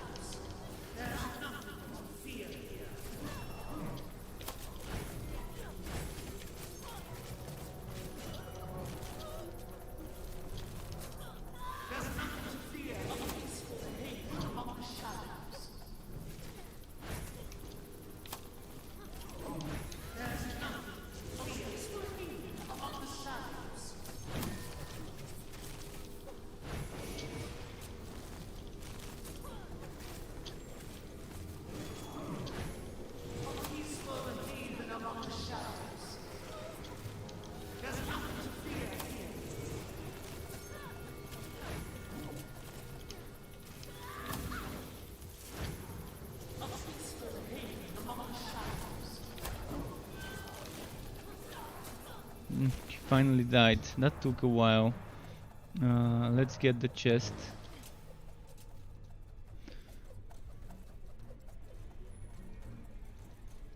Wait, it's not letting me get the chest. Well, that's the best. This is a new bug where I'm not allowed to use the chest, and it can only allow me to leave the tower. It's not allowing me to continue further. So I just wasted my time doing this for no reward. I'm a bug magnet, you know me. Probably if you've watched me play different games, the bugs just find me without me even asking to be found. It's like we're playing hide and seek with me and the bugs always win. No matter how much I hide, they always find me. So I'm gonna show you the summoner now.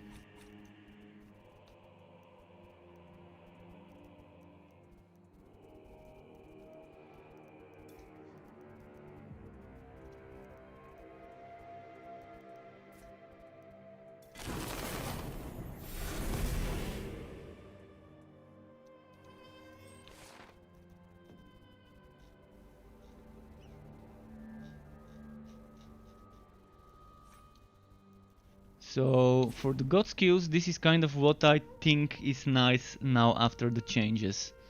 This gives me 25 cooldown reduction, 260 crit damage, 54 flat damage, and 32% bonus damage to champions, as well as some other things that are not really needed for this build, like energy based stuff. So we're using this wild incarnation, and we're not going this way, we're not going this way.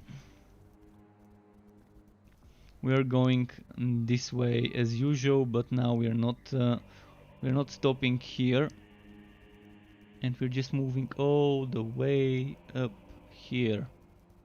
We're not taking this though. And there's a lot of cooldown. We're also taking this one here. I mean, we can also skip this damage and energy, but there's nothing else better to take for just one single lonely point. If we wanna keep that cooldown. That's enough cooldown. I mean, if you don't want this much cooldown, there's many options. Right now I'm at 68.5 and I have 17 here. I have 7.7 here, which is pretty bad for a dagger. I think on a dagger you can get at least 10%, or maybe not. Maybe that's actually, maybe 9% is the limit on a dagger. But you can see this one doesn't have cooldown, but still it can proc cooldowns, those two things. This one is supposed to summon a Dryad for a few seconds when I regenerate energy through my familiar. I think they broke it. I think they broke the bow, and now we no longer regenerate energy with the familiar.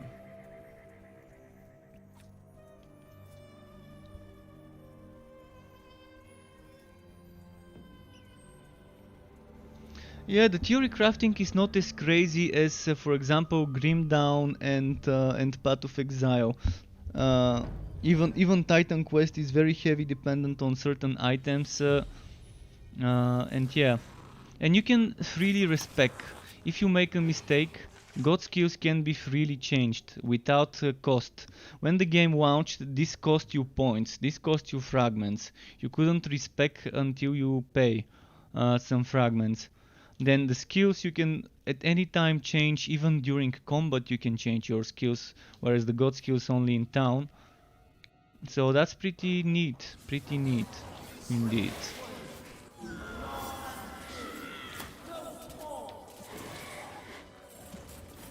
I've been noticing something that when I'm playing my summoner build, I'm dying a lot more now.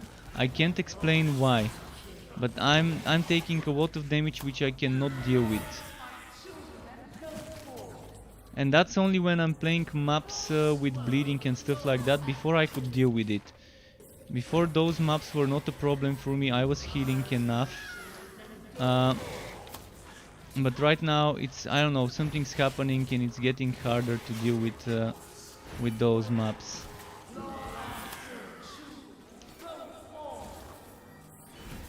I'm even surprised I survived this long. I intentionally selected this map to see if it still happens, and it's still happening. I'm having difficulties dealing with that. And I don't have health regeneration, maybe that's the problem. Only 1.7% health regeneration. And I'm not sure how much health I'm losing, but I'm losing like 17,000, 25,000. I'm losing more than 10% of my HP per second.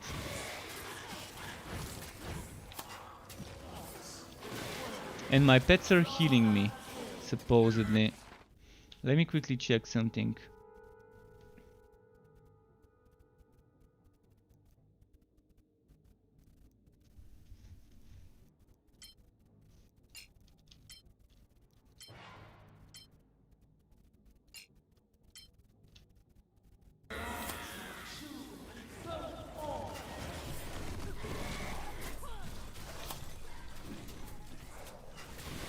I'm gonna be dying on this map.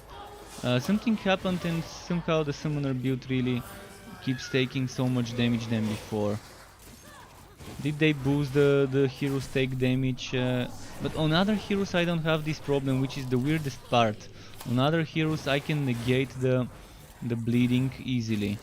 On this one, I don't know, somehow I end up taking so much damage.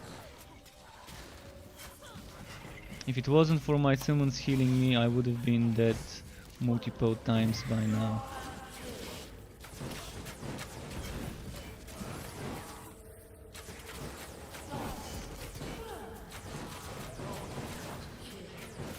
And I've tested not taking heroes constantly bleed, and I still take damage. I'm gonna show you in a moment after this map, if I complete it on time. I'm gonna show you another map with modifiers that don't end up making me bleed, and I'm still gonna be bleeding. And this thing, Curse of Chaos, also makes me take 30% more damage. And it makes me deal 30% less damage. And even then, it doesn't say anything about bleeding or anything like that.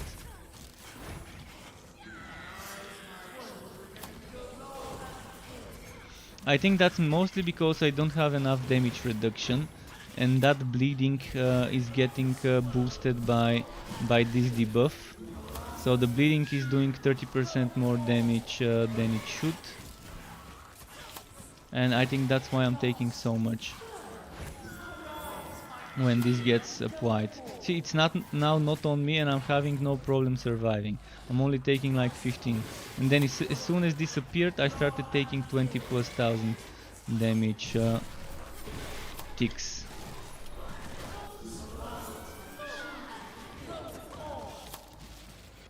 You can see I'm still using the spinning blade, by the way, and the reason why I'm using spinning blade and hungry roots is because they're skills with cooldown, and I want to be proccing duelist chain reaction for crits, because I could confirm last month I could confirm with some testing that pets can crit, even though it doesn't highlight their damage the same way it highlights my crits. They can crit.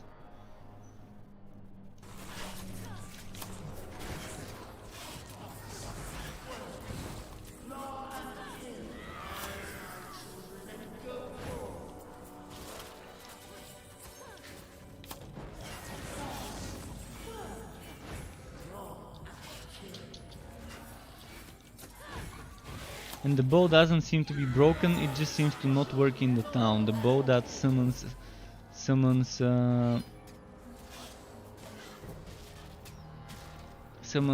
dryads when I go through those wisps. And I knew I was gonna die. I kind of saw it coming. Pretty terrible what they've done to this.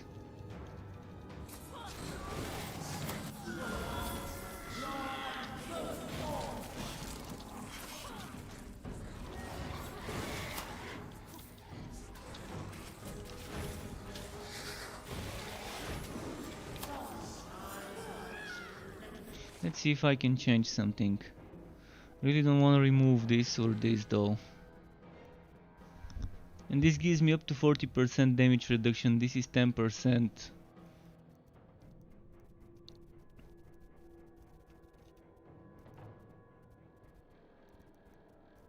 There are things I can do to remove those summons, but then I'm gonna not be a summoner build.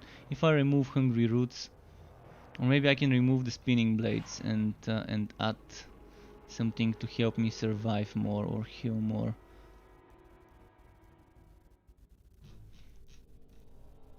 But yeah, it's not gonna happen.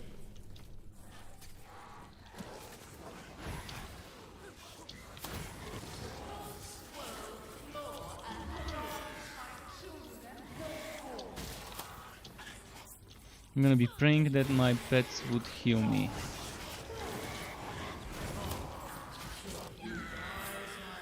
There's one thing that could have happened. They might have nerfed this skill.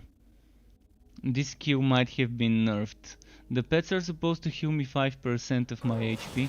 Maybe this got nerfed and it's no longer healing 5%.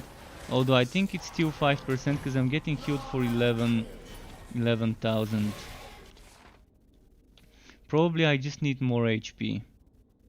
That could be in the case. Let's remove some of my damage and get HP.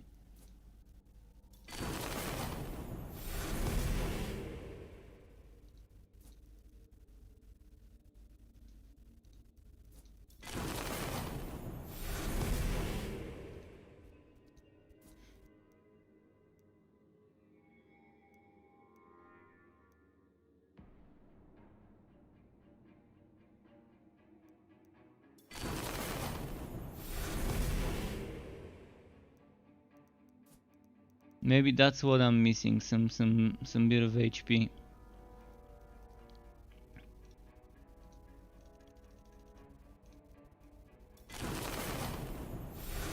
I mean, this doesn't give me HP, and it should, which is a big miss, and neither of my accessories gives me HP as a built-in.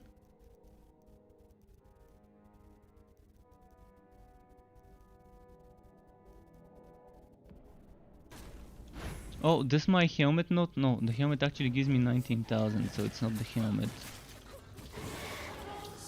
So now I'm 40,000 more HP than before.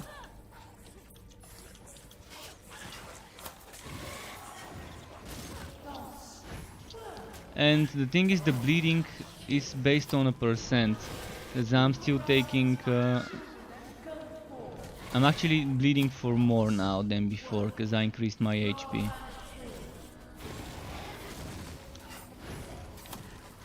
But at least my pets are healing me for more. They're gonna be doing much less damage now though.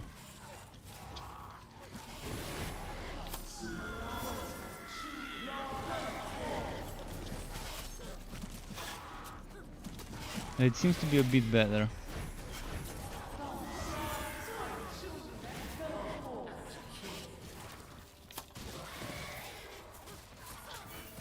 I'm gonna try another map without heroes constantly bleed just to see if it's gonna be much easier to complete. Because the other day I played a map without any modifiers and I could just breeze through it. I could just not worry about surviving at all on Chaos 9. Because I wanted to just see why I was dying and I wanted to see what would happen if I removed the modifiers. And it definitely felt easy when I didn't have any map modifiers.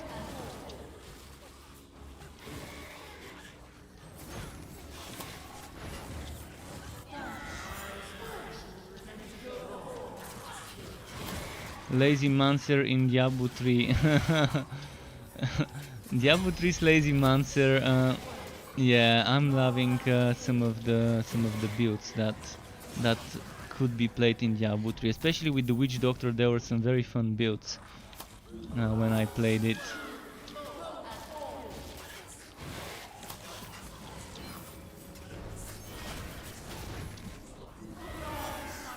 But yeah, the pets seem to not heal. They do heal me for 5%, but the bleeding is like 10%.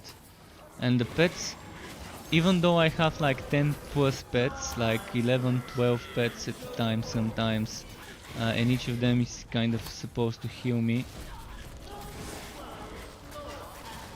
it doesn't seem enough.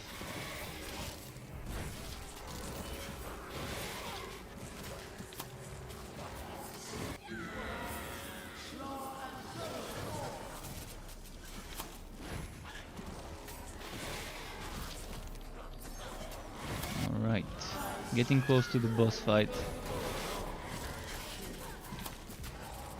And they also heal each other. If you've noticed, the pets heal each other too. Maybe I need to be standing next to them to get the healing. But if I stand in one place, I'm super vulnerable. But I've never noticed the need to stand next to the pets to get healed. I've always been able to heal from distance.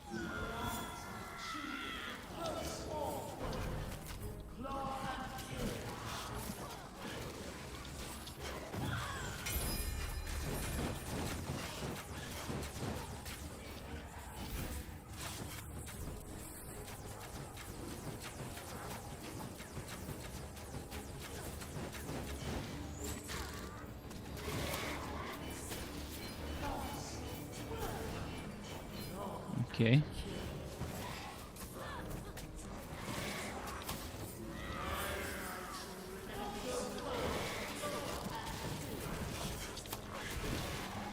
Let's go grab the boss fight now. So what's good for the summoner build on boss fights is if you can get the pets on the boss, they melt him. If there's other enemies around the boss, you cannot tell the pets to attack him, and you kind of have to focus the other enemies before your pets can melt the boss. But you can see once they're next to him and focus him, he's just dying in seconds as soon as they start attacking him, everyone. And something you can try is resummoning the pets right next to the boss. Sometimes it works, sometimes it doesn't.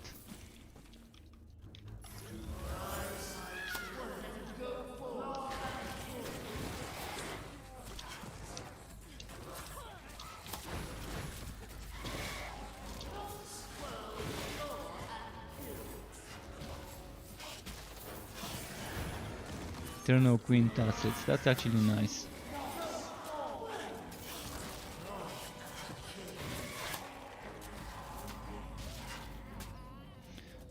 So do you guys wanna see me play a specific character? I'm gonna do one more map on her though, maybe.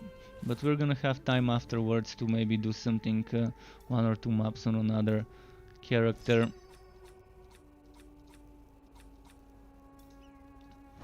So on her I wanted to test a map without the bleeding, just to see how that would work. For example,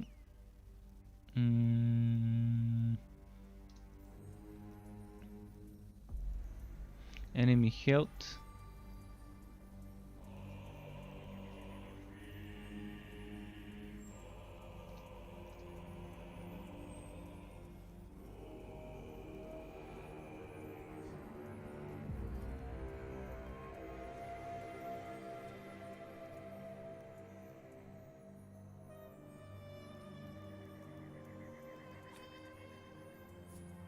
Let's see how this would work.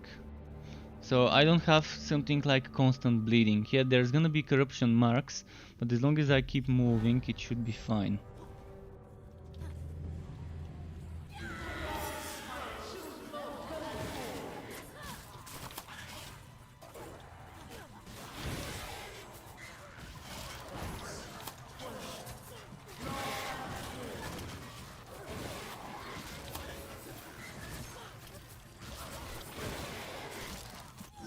But this is also a different act. I probably should have picked the same act to see if the problem is just with Act 2 being kind of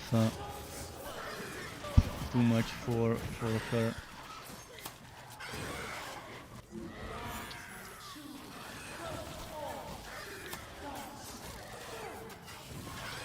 And now on this one I probably don't need as much HP as I do, and I could have reverted my blessings to the ones with more damage rather than so much HP. But I'd rather save some blessings because I want to bless some other stuff on this and on other characters, on other sets.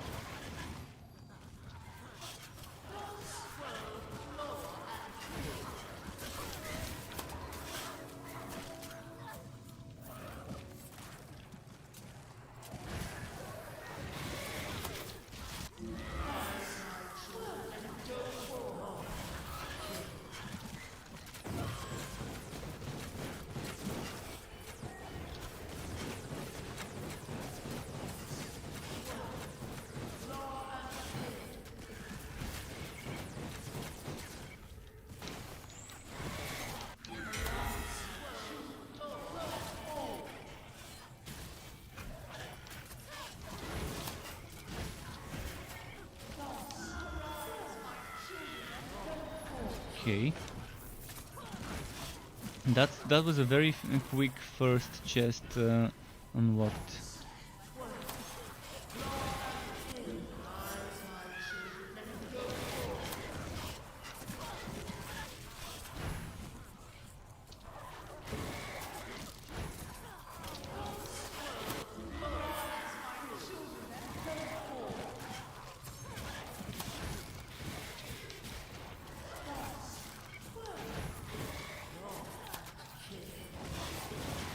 But you can see now I can stand more damage, even though my maximum HP is constantly decreasing. And I started with like 260,000. I'm now at 220. If I die, this HP goes back to the way it was. so if you decide to do a map like this, you have to be quick with it. Otherwise, you might want to do a tactical death before the boss and pay with gold and blessings to res yourself just before the boss. But ideally you would try and run it.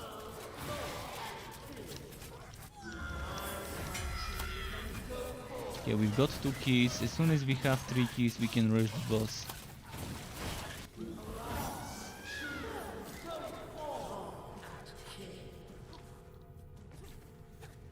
But the way this works is this dagger gives you 30% damage for each summoned creature.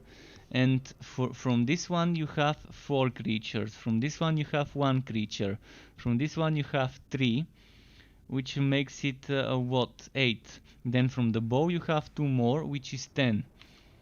And then there is this passive here, This one, hitting an enemy grants a higher chance to make a small dryad appear. That's 12% chance when you hit an enemy, even the summons can proc that, to spawn one of those small dryads. So that's at the very least you're gonna have, if you proc your ones from the bow, you're gonna have 300 extra damage, 300% extra damage, which applies to summons. And this is how this build kind of synergizes and works. It's not difficult to figure out, it's pretty obvious that you want to be using this dagger and this bow when you're doing a summoner build, unless you want to play with Tireless Guardian, which can give you up to 400 damage, but you have to regenerate energy with the packed bow. You have to regenerate energy while doing that, and you're constantly doing it anyways, but you have to make sure those glowy spirits, to make sure to move through them, and to not move through one and move through the other quickly, but move through one, wait a few seconds, like 2 seconds, move through the other, so that you never lose that buff, that 400. So that's another type of play style, but that one there doesn't require you to have so many summons to get that damage bonus. So you might want to get rid of one of the summoner skills, like this one, or maybe even this one. I used to play that build with this thing here, with Defiler's Reckoning Superior, which gives me 5. But and I used to use this one. Summons deal more damage to sword, poisoned, and rooted enemies. And this one used to go very well with something like where was it? Well, first of all, those dryads can poison, and second of all, I used to use something like this one, Queen's Rat, and that would poison all enemies in the area, and that's instant 40% more damage of my summons.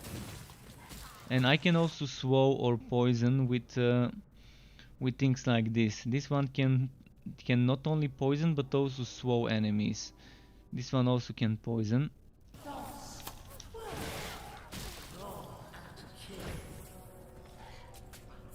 So there's a lot of different synergies, but overall those two are the major two archetypes of summons, and that's the two major daggers you want to be using, regardless which archetype you pick of summoner, whether you want the one that gets the pets to do more damage to SWOT and others, whether you want that one that helps you proc more summons when your pets are hitting. So it's this one here, one archetype, this one here, the other. And that one here is just to get the wild incarnation.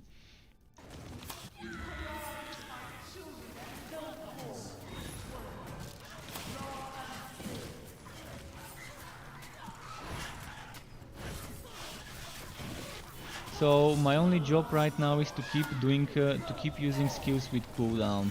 So I keep using one skill, two skills, and this one also counts as a skill with cooldown. I keep using those. If you want to, you can just rotate those two to keep the duelist chain reaction up. The duelist chain reaction is 4 times 100 crit damage.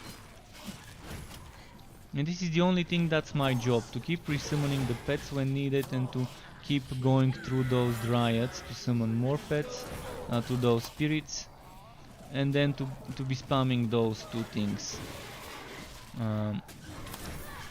To keep the duelist chain reaction at 4 stacks when I'm in a fight.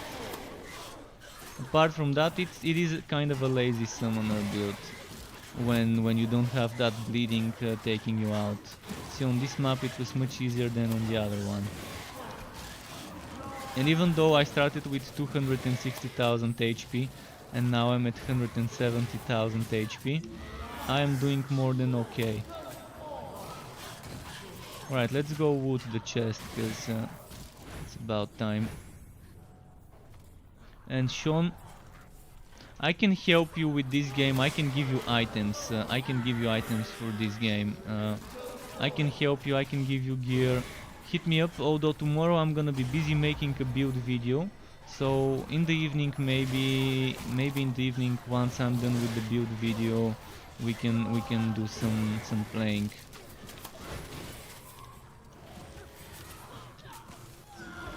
we'll see how that goes. But yeah, I'm gonna do one build video tomorrow. I'm not sure which one yet. Maybe the one for the mage. And by the way, now I'm giving you guys the chance to pick what hero I play next. We've got like half an hour roughly more, so let's see what we're gonna play.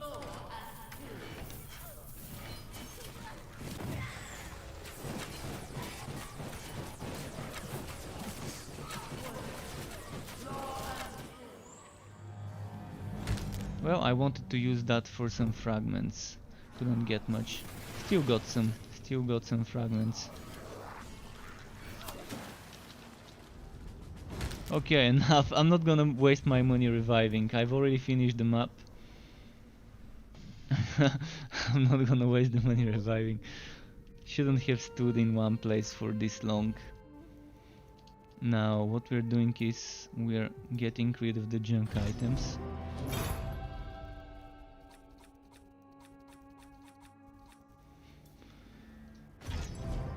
So you wanna see the mage? The mage is amazing. The mage. I already played the mage today, but if you want to see it, I'm gonna show you. Oh, why? Why? Interesting nickname. Thank you for the follow, Jude. Welcome to the Struck Club. Quite appreciated. So, Sean, you said you want to see the mage, and you will see him. That's the heroes, by the way. You've got the Dwarven Slayer, you've got the Soldier, you've got the Mage, you've got the Scout, and you've got the Engineer. That's the 5 heroes.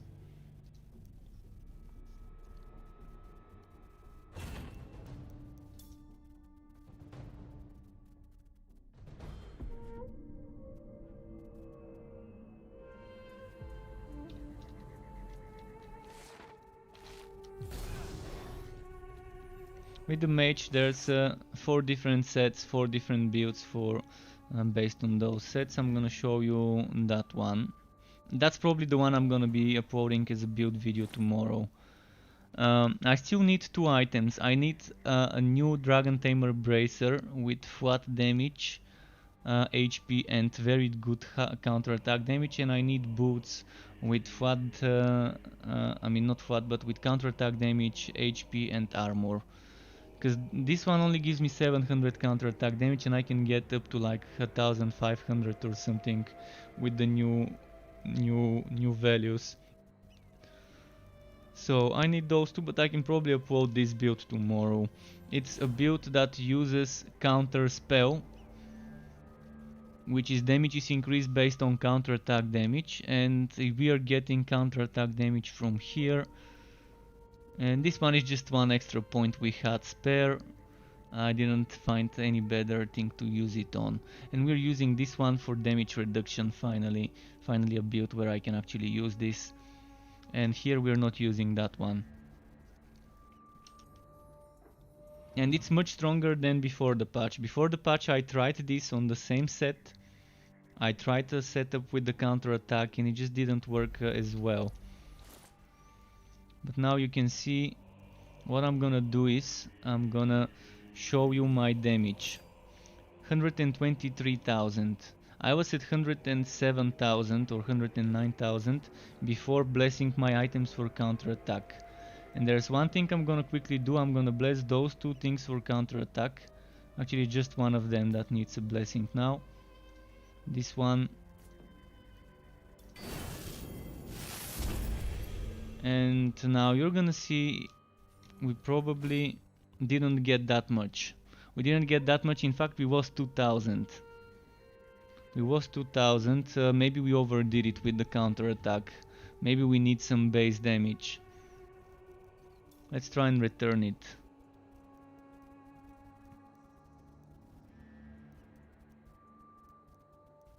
But it's just a small thing, and I think overall it would be better once I start playing. I'm gonna see how it is when I start playing.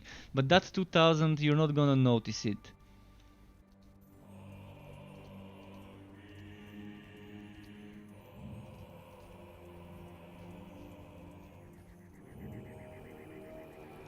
So what am I gonna grab?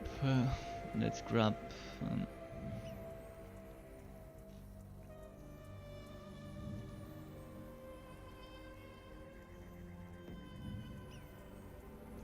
maybe this one.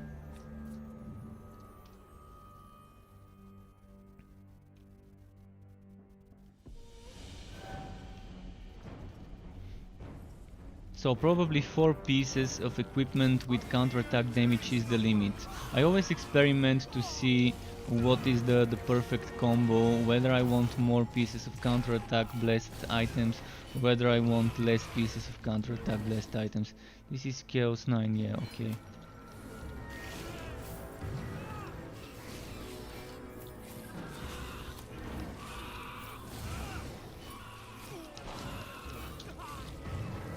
And I'm moving this dome with spacebar. To those of you who've never played the game, this character has spells that he can move.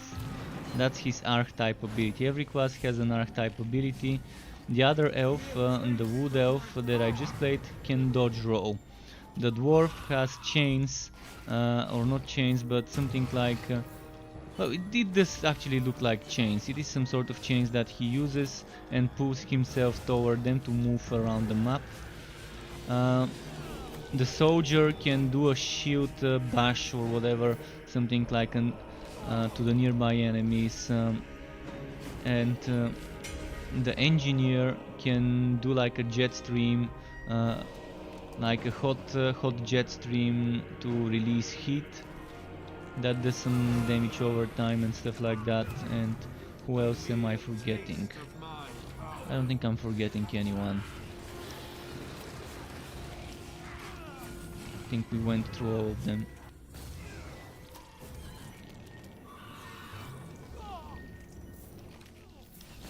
You see, I'm not doing much damage with that one, that's why I'm just slicing them.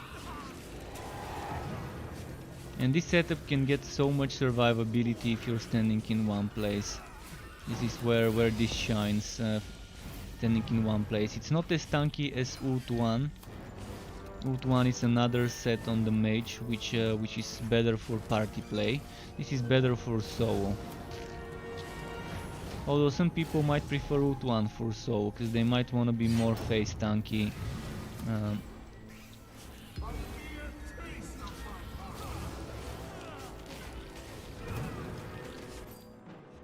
17,000 defense, and this should go up to like 20 something, not thousand but million. And the defense should go up to 20 something million when I stack everything. Now it's 9. So basically we can stack this one. We can stack this one, so those two. Then we get damage reduction from this one, from this one, from this one. I've removed something. I got some damage reduction by removing this 10 or 15%, which I was using before, but I'm fine. I can survive even without them. And we also get damage reduction from that thing here.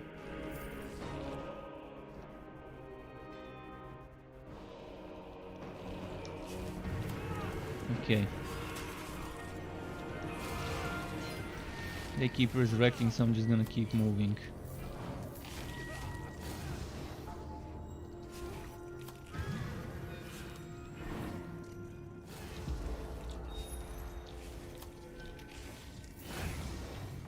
If you want more damage, you can replace this white dome for a yellow orange dome, which makes the enemies take more damage.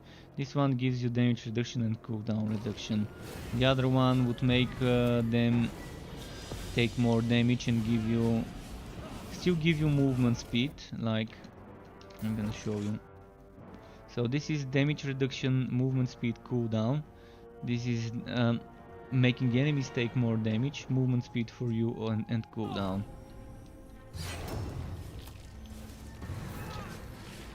So if you think you're okay with the survivability, you can revert some stuff. Andy UK, welcome to the Struck Club. Thanks for the follow, dude, and nice to have you here. Appreciate the follow. So yeah guys, tomorrow I'm gonna upload this as a build video, and bit by bit this week I will be bringing some builds for this game. Maybe I can even try and make a build video for Minecraft Dungeons. Although over there people don't really need build videos, as long as they have strong items. They can survive, but it's always nice to synergize the gear in Minecraft Dungeons as well. So reworking the builds that I made until now would also be something I'm doing next week, but this one is kind of a rework of an old build, but also a new version. So I'm probably not gonna. I might make it 2-in-1 build video like last time, like the Zyre Phantom 2.0 was 2-in-1. It was showing this type of setup, although kind of different, just still a counter-attack based setup, and it was also showing the regular where you're just using flat damage and HP in the gear.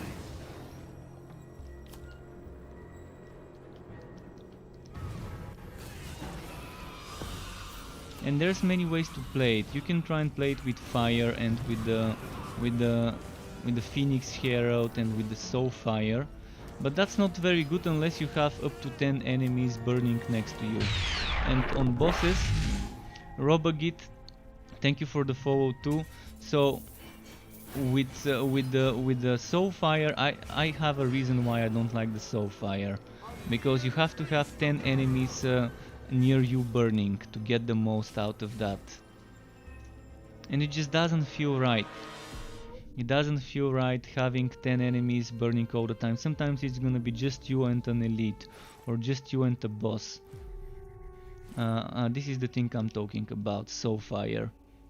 So you can get up to 200% damage, and that's great. That's amazing amount of damage. You can just erase enemies with that when there's enough.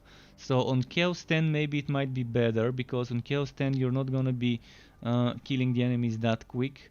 You might have a few seconds, a few hits of some enemies around you. And if you're using Soul Fire, you might wanna consider using this thing, Phoenix Herald, to make sure the enemies around you are always burning. And that is just the obvious choice as a weapon, but I personally prefer this one.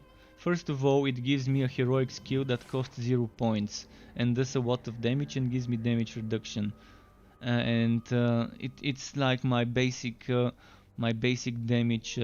My main source of damage for the build is this.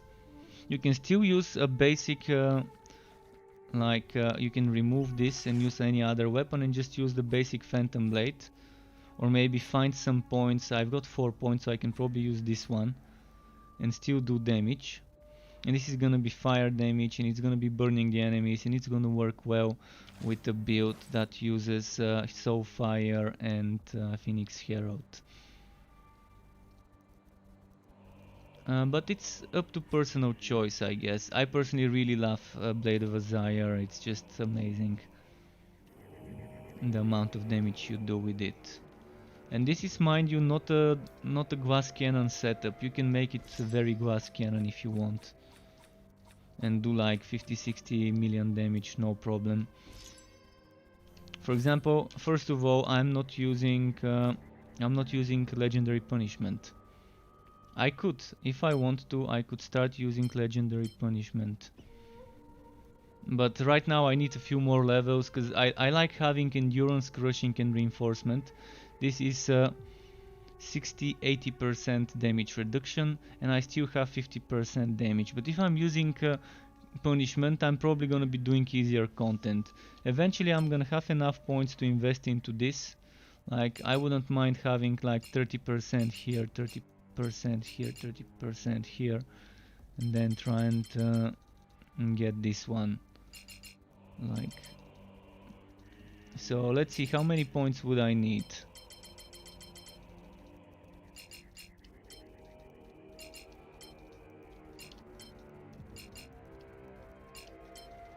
I'm gonna need few more levels.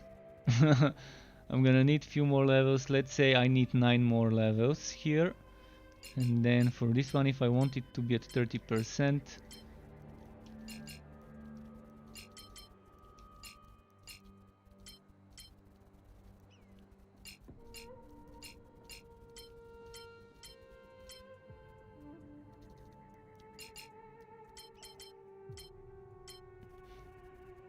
so I'm gonna need 69 more levels, roughly.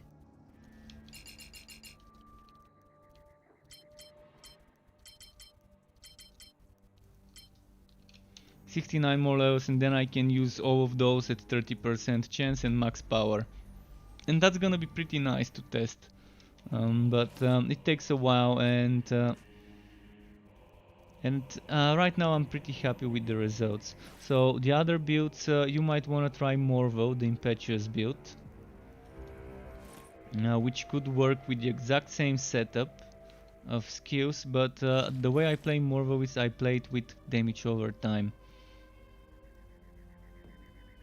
Right now you're seeing I'm using counter-attack items because I'm preparing to test Morvo with full damage over time, with full counter-attack. Let's change it. Morvo. Where is it? This is Obel Curadris. Okay, I'm gonna bless this for damage over time. Just a second. Morvo. This is counter-attack damage. This is damage. So I normally do 3 pieces damage over time and the rest damage. So I'm gonna change the bracer first. This one seems to be damage over time. It doesn't have flat damage though. Or maybe I can try the counter-attack damage, the counter spell from Morvo.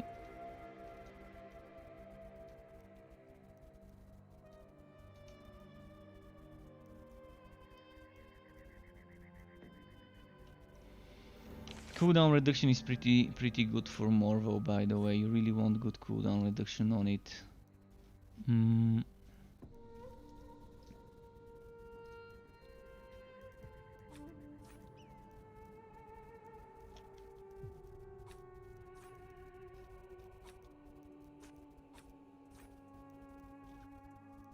Wait, what did I remove there? I messed up something. I'm missing something here. Master of Equilibrium, Arcane Binding, Arcane Secrets I think I'm missing. Arcane Secrets. There we go. Fortress of Willpower, or maybe I was missing Fortress of Willpower.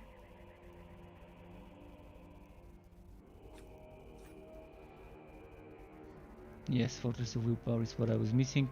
And my number one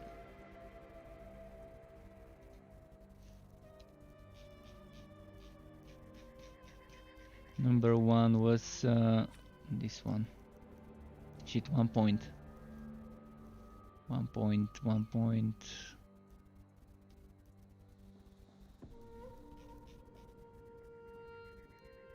Oh yeah, because before I wasn't using this Fortress of Willpower, I was using the Fortress of Willpower Superior before. This gives us 15% extra damage while static. So maybe we shouldn't use it. I'm just checking, that's 7 seconds, and if I remove this cooldown reduction, that is still 7 seconds, which means I can get more damage over time. Just gotta realize from where the best source of damage over time would be.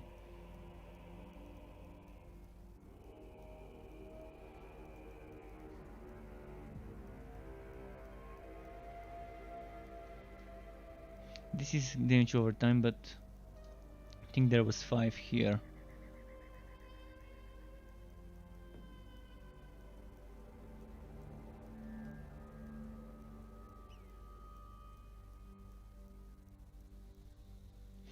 Let's see what chat is saying. What are your thoughts on Tower of Chaos update? Do I have to be max level to do Tower of Chaos, or can I enter as a level 1 and level up through it?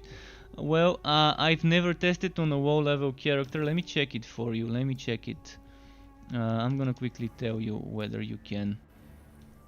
I've got the Wolby hero for testing purposes.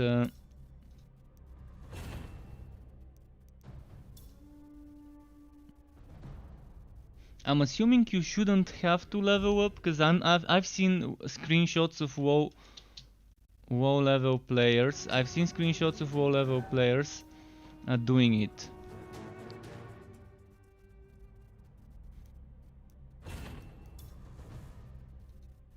So you shouldn't need to do it. You shouldn't need to be max level. You can try and level up with it, and that should be pretty easy. Yeah, you can go and level up with it if you want to.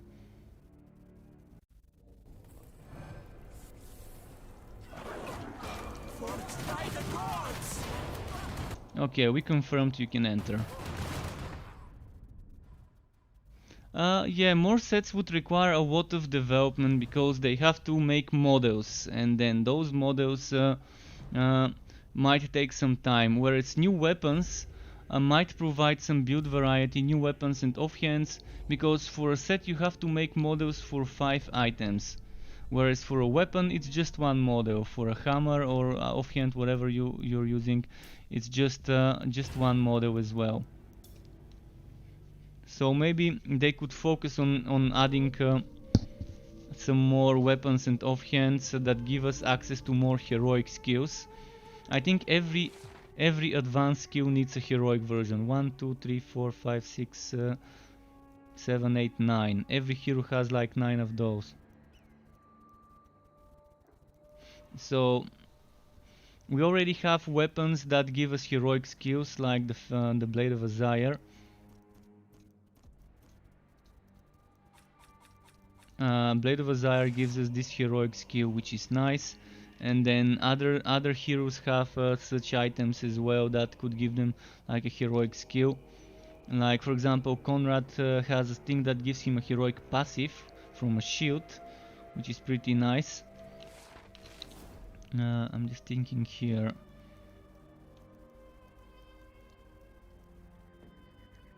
HP, armor, champion damage reduction, bonus damage to champions 8%. That's not bad actually. Bonus damage, bonus 8% damage to champions. Or alternatively, I can keep it with this one and try and rework the skills. But I really want that one. Yeah, I think I see what I need to do. I'm gonna do this.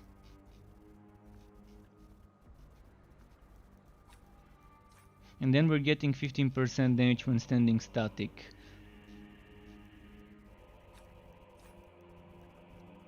Additional.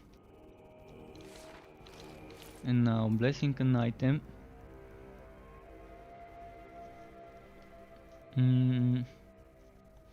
This is the flat damage. I'm gonna do something. As I said, I've got something with damage over time rather than damage, and that might be the better one to use. Then boots, Morvo boots. I'm gonna check my storage quickly for some Morvo items.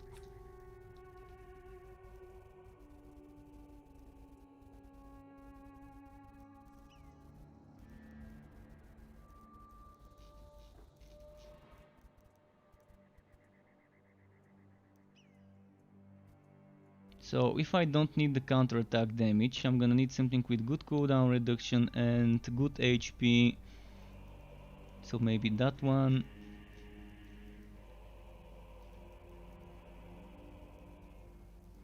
Yeah, I'm gonna bless that one.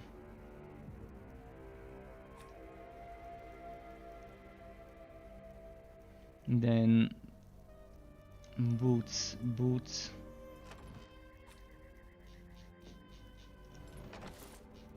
So I don't have good boots for Morvo right now. I'm gonna have to re-bless those.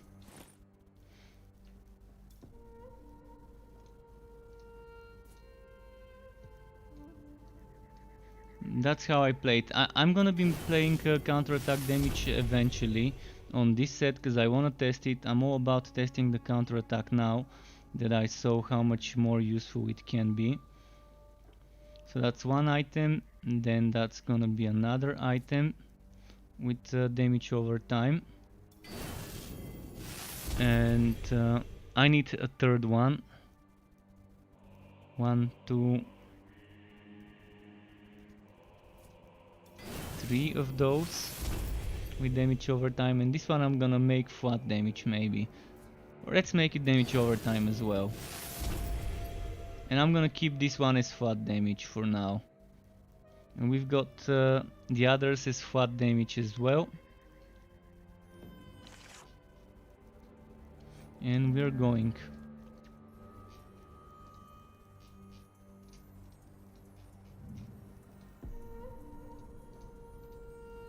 Oh wait, I need to do Tower of Chaos quickly. And the archer is Elessa. Elessa, I'm gonna write it. This is the archer. And the game is definitely worth playing. I think the game is definitely worth playing, but Magic, if you get it with EA access, you won't get the last update until like 1 or 2 or 3 weeks from now. So last week we got the new Tower of Chaos update on Steam. Console, like PlayStation and Xbox with Origin as well, are getting the update in a few weeks as per the developers. And they already revised the gem system 3 times. The gem system has been revised 3 times. I think they should stop doing that. Right now it's okay. Right now it's more than enough. They should do other things instead of redoing the same thing over and over again. I think right now the gem system is more than enough. I'd much rather them focus on adding new weapons and offhands and make sure that we have maybe reworked set system. I would like to see the set system giving us bonuses at 2 pieces and at 5 pieces and at 3 pieces. So for example, I can have a bonus for 2 pieces of one set and a bonus for 3 pieces of another set. For example, look at this set. It gives me burning enemies take extra fire damage in proportion to their missing health. And then the blinding white skill is improved, deals fire damage and no longer requires skill points to equip. So maybe the heroic skill you should get from 2 points, and the other effect you should get together with the heroic skill with 3 points maybe. So let's say some sets would give you like those bonuses, like that. I think maybe they need to add a third bonus. So something that's for 3 points needs to be added. So all bonuses you get at 5 points, but you need to have a bonus at 2 and you need to have a bonus at 3. And at 2 points you get the heroic. Then at 3 points you get something else. And then at 5 points you get that other bonus along with the others before it. So you can have on one set 2 bonuses, on another set just the heroic skill, and mix and match them. Something like this would be nice, so people can just maybe get access to 2 heroic skills by mixing 2 sets. And that's gonna mean less points taken to make a build. That's gonna open up more points for passives and for god skills, and people would be braver to get boosted skills like you can see the god skills cost more points and the passive god skills also cost more points. So people might want to experiment with things like those. I've already written something like this in the bugs and suggestions section. So maybe they've reviewed it, maybe they've sent the feedback to a developer or two for consideration. But overall right now we need more build variety, and they in a way made more build variety with the rework of the god skill trees. But that didn't give us that much more variety. Honestly, I've been testing things yesterday and today, and I can tell you, yes, there are a little bit more things you can do with a character. And overall, every character became a little bit stronger on every build. But some builds some skills are still shit. In general, what they need to do is buff the weak skills. So this skill is weak. This skill doesn't really do much damage. Some people use it, but that's just not as their main source of damage probably. This skill can do much damage and it's not so bad. And that's why I'm actually using it right now on this set. But the main reason I'm using it is not to do damage, but rather to keep proccing the cooldown reduction with this skill. That's why I'm using it. This one is completely terrible.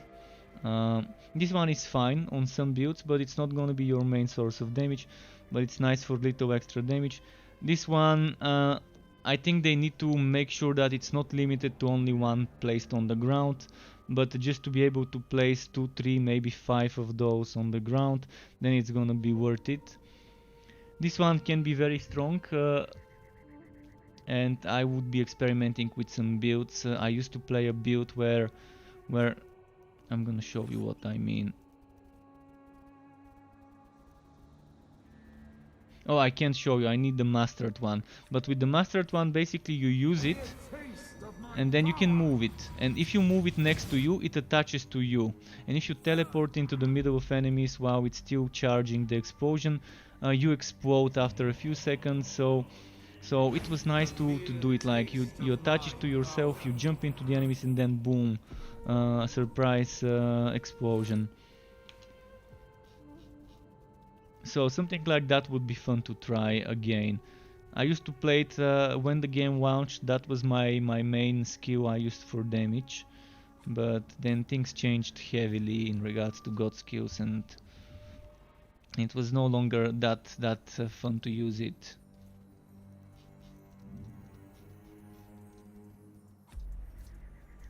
So this build, the damage over time setup, they messed up big time when designing this heroic skill.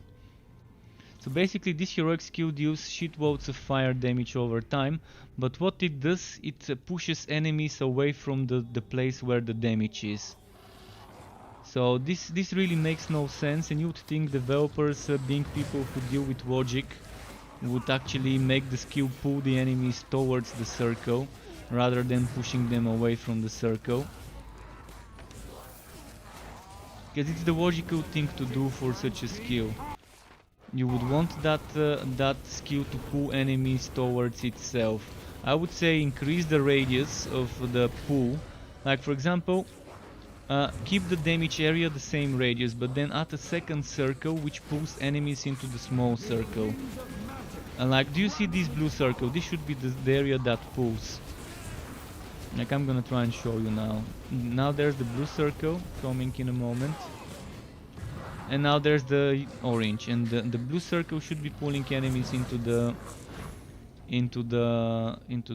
what's it called, the orange one. That's how I would have done that skill. It would make so much more sense. Because right now it's just unintuitive the way it works. I'm using that skill and then the enemies are getting pushed away. And all that damage is being wasted, unless it's an enemy that can get pushed away, like this guy.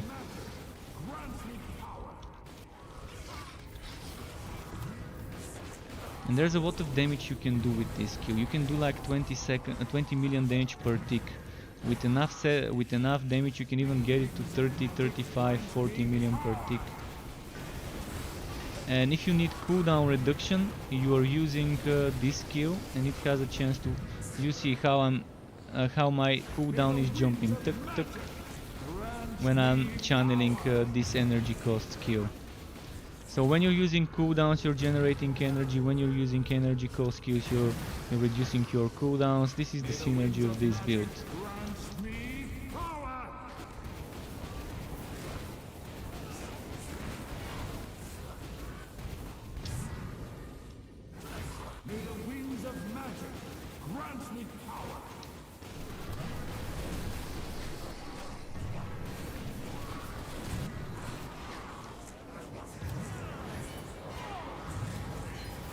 And I can channel my breath and I can at the same time use other skills. So certain skills you can channel while you channel them you can use others, but some channeling skills don't work that way. So it's not all channeling skills that can be used at the same time while you're using cooldown skills. It's slightly different, but overall you can see pretty nice. I just did like a 29 million crit with that. May the winds of magic grant me power! And this build might be interesting if you do something like this. You get damage over time, but you lose 30% flat damage. But I think it's more meant for the Slayer and that one there with the bleeding and everything. May the winds of magic grant me power!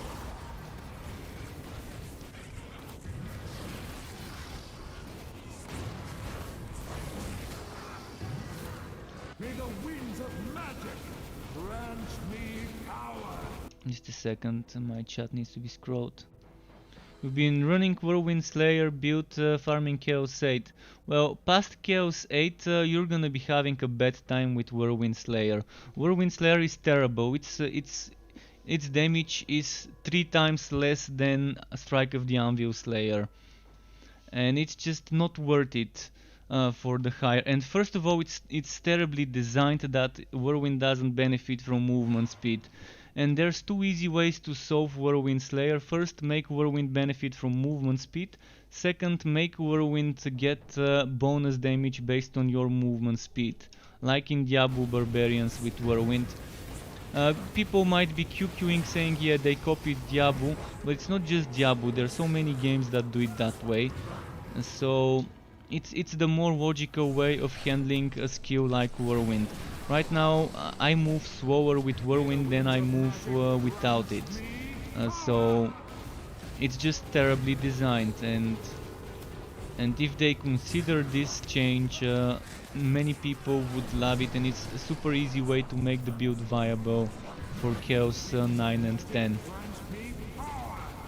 It would make so much more sense. Right now it just feels painful to watch myself or someone else using Whirlwind, knowing how bad it is. But the superior Whirlwind is by far the best one, because it shoots those flaming projectiles left and right to enemies far away from you. But overall I'm seeing much lower numbers with Whirlwind compared to the other ones, and Strike of the Anvil right now still remains the best skill. The second best is Laceration. If you have enough health drain, Laceration is a good version for Bragi. But Chaos 8 is the equivalent of the old Chaos 6. So when Chaos 8 was the limit, that's equal to doing Chaos 6 back then, doing Chaos 8 now. So you should be able to do Chaos 8 on every hero with just red items, with a good build. You don't even need a green item, a single green item is not needed for Chaos 8 on a good build.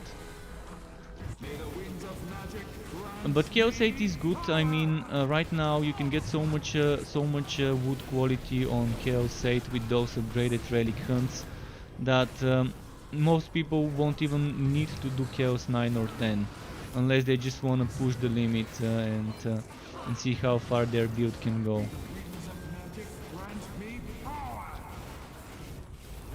But when they added Chaos 9 and 10, they kind of reworked things, made certain things easier.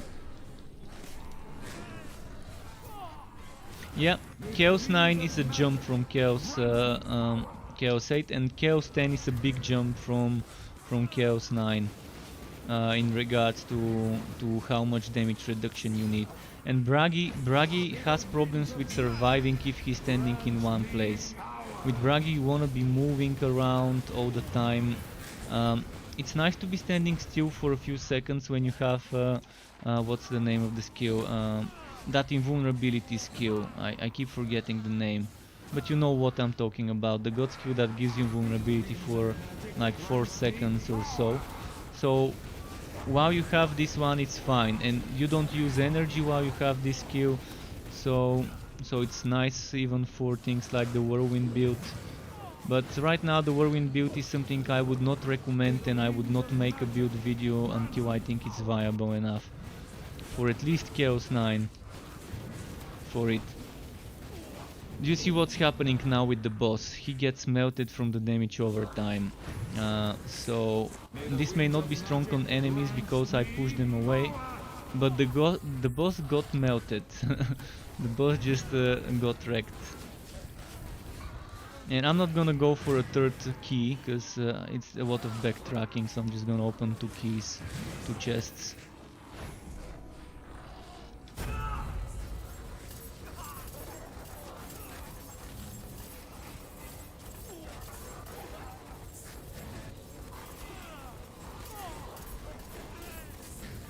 Those skills need rework. They really need to boost the damage, how it scales of those skills. Of the Bloodlust skills. Bloodlust right now is useless. It feels almost as useless as the apocalyptic forms in Wosen. That's kind of how bad this one is. Same type of mechanic, slightly differently handled, but overall the same one, and still pretty bad for many reasons. But the most reasons, the biggest reason would be the damage. They just don't do as much damage on the higher difficulties. 2 greens, a good pull out of this. The boss gave me a green, one of the chests gave me a green, and I didn't even open all the chests. So this is it, I think, for tonight, because it's 36 minutes past midnight here. Around this time I say goodbye, and expect tomorrow to see one build video, probably for the Dragon Tamer build with the counter spell, counter attack combo, and maybe I can mention the skill setup for the other one instead of splitting it into 2 videos. I can just make a Zyre Phantom 3.0 and make the Zyre Phantom 3.0 be again like a mixed video 2-in-1 build. So yeah, thanks again for watching. There will be more tomorrow. Keep it cool, folks, and until next time, goodbye for now.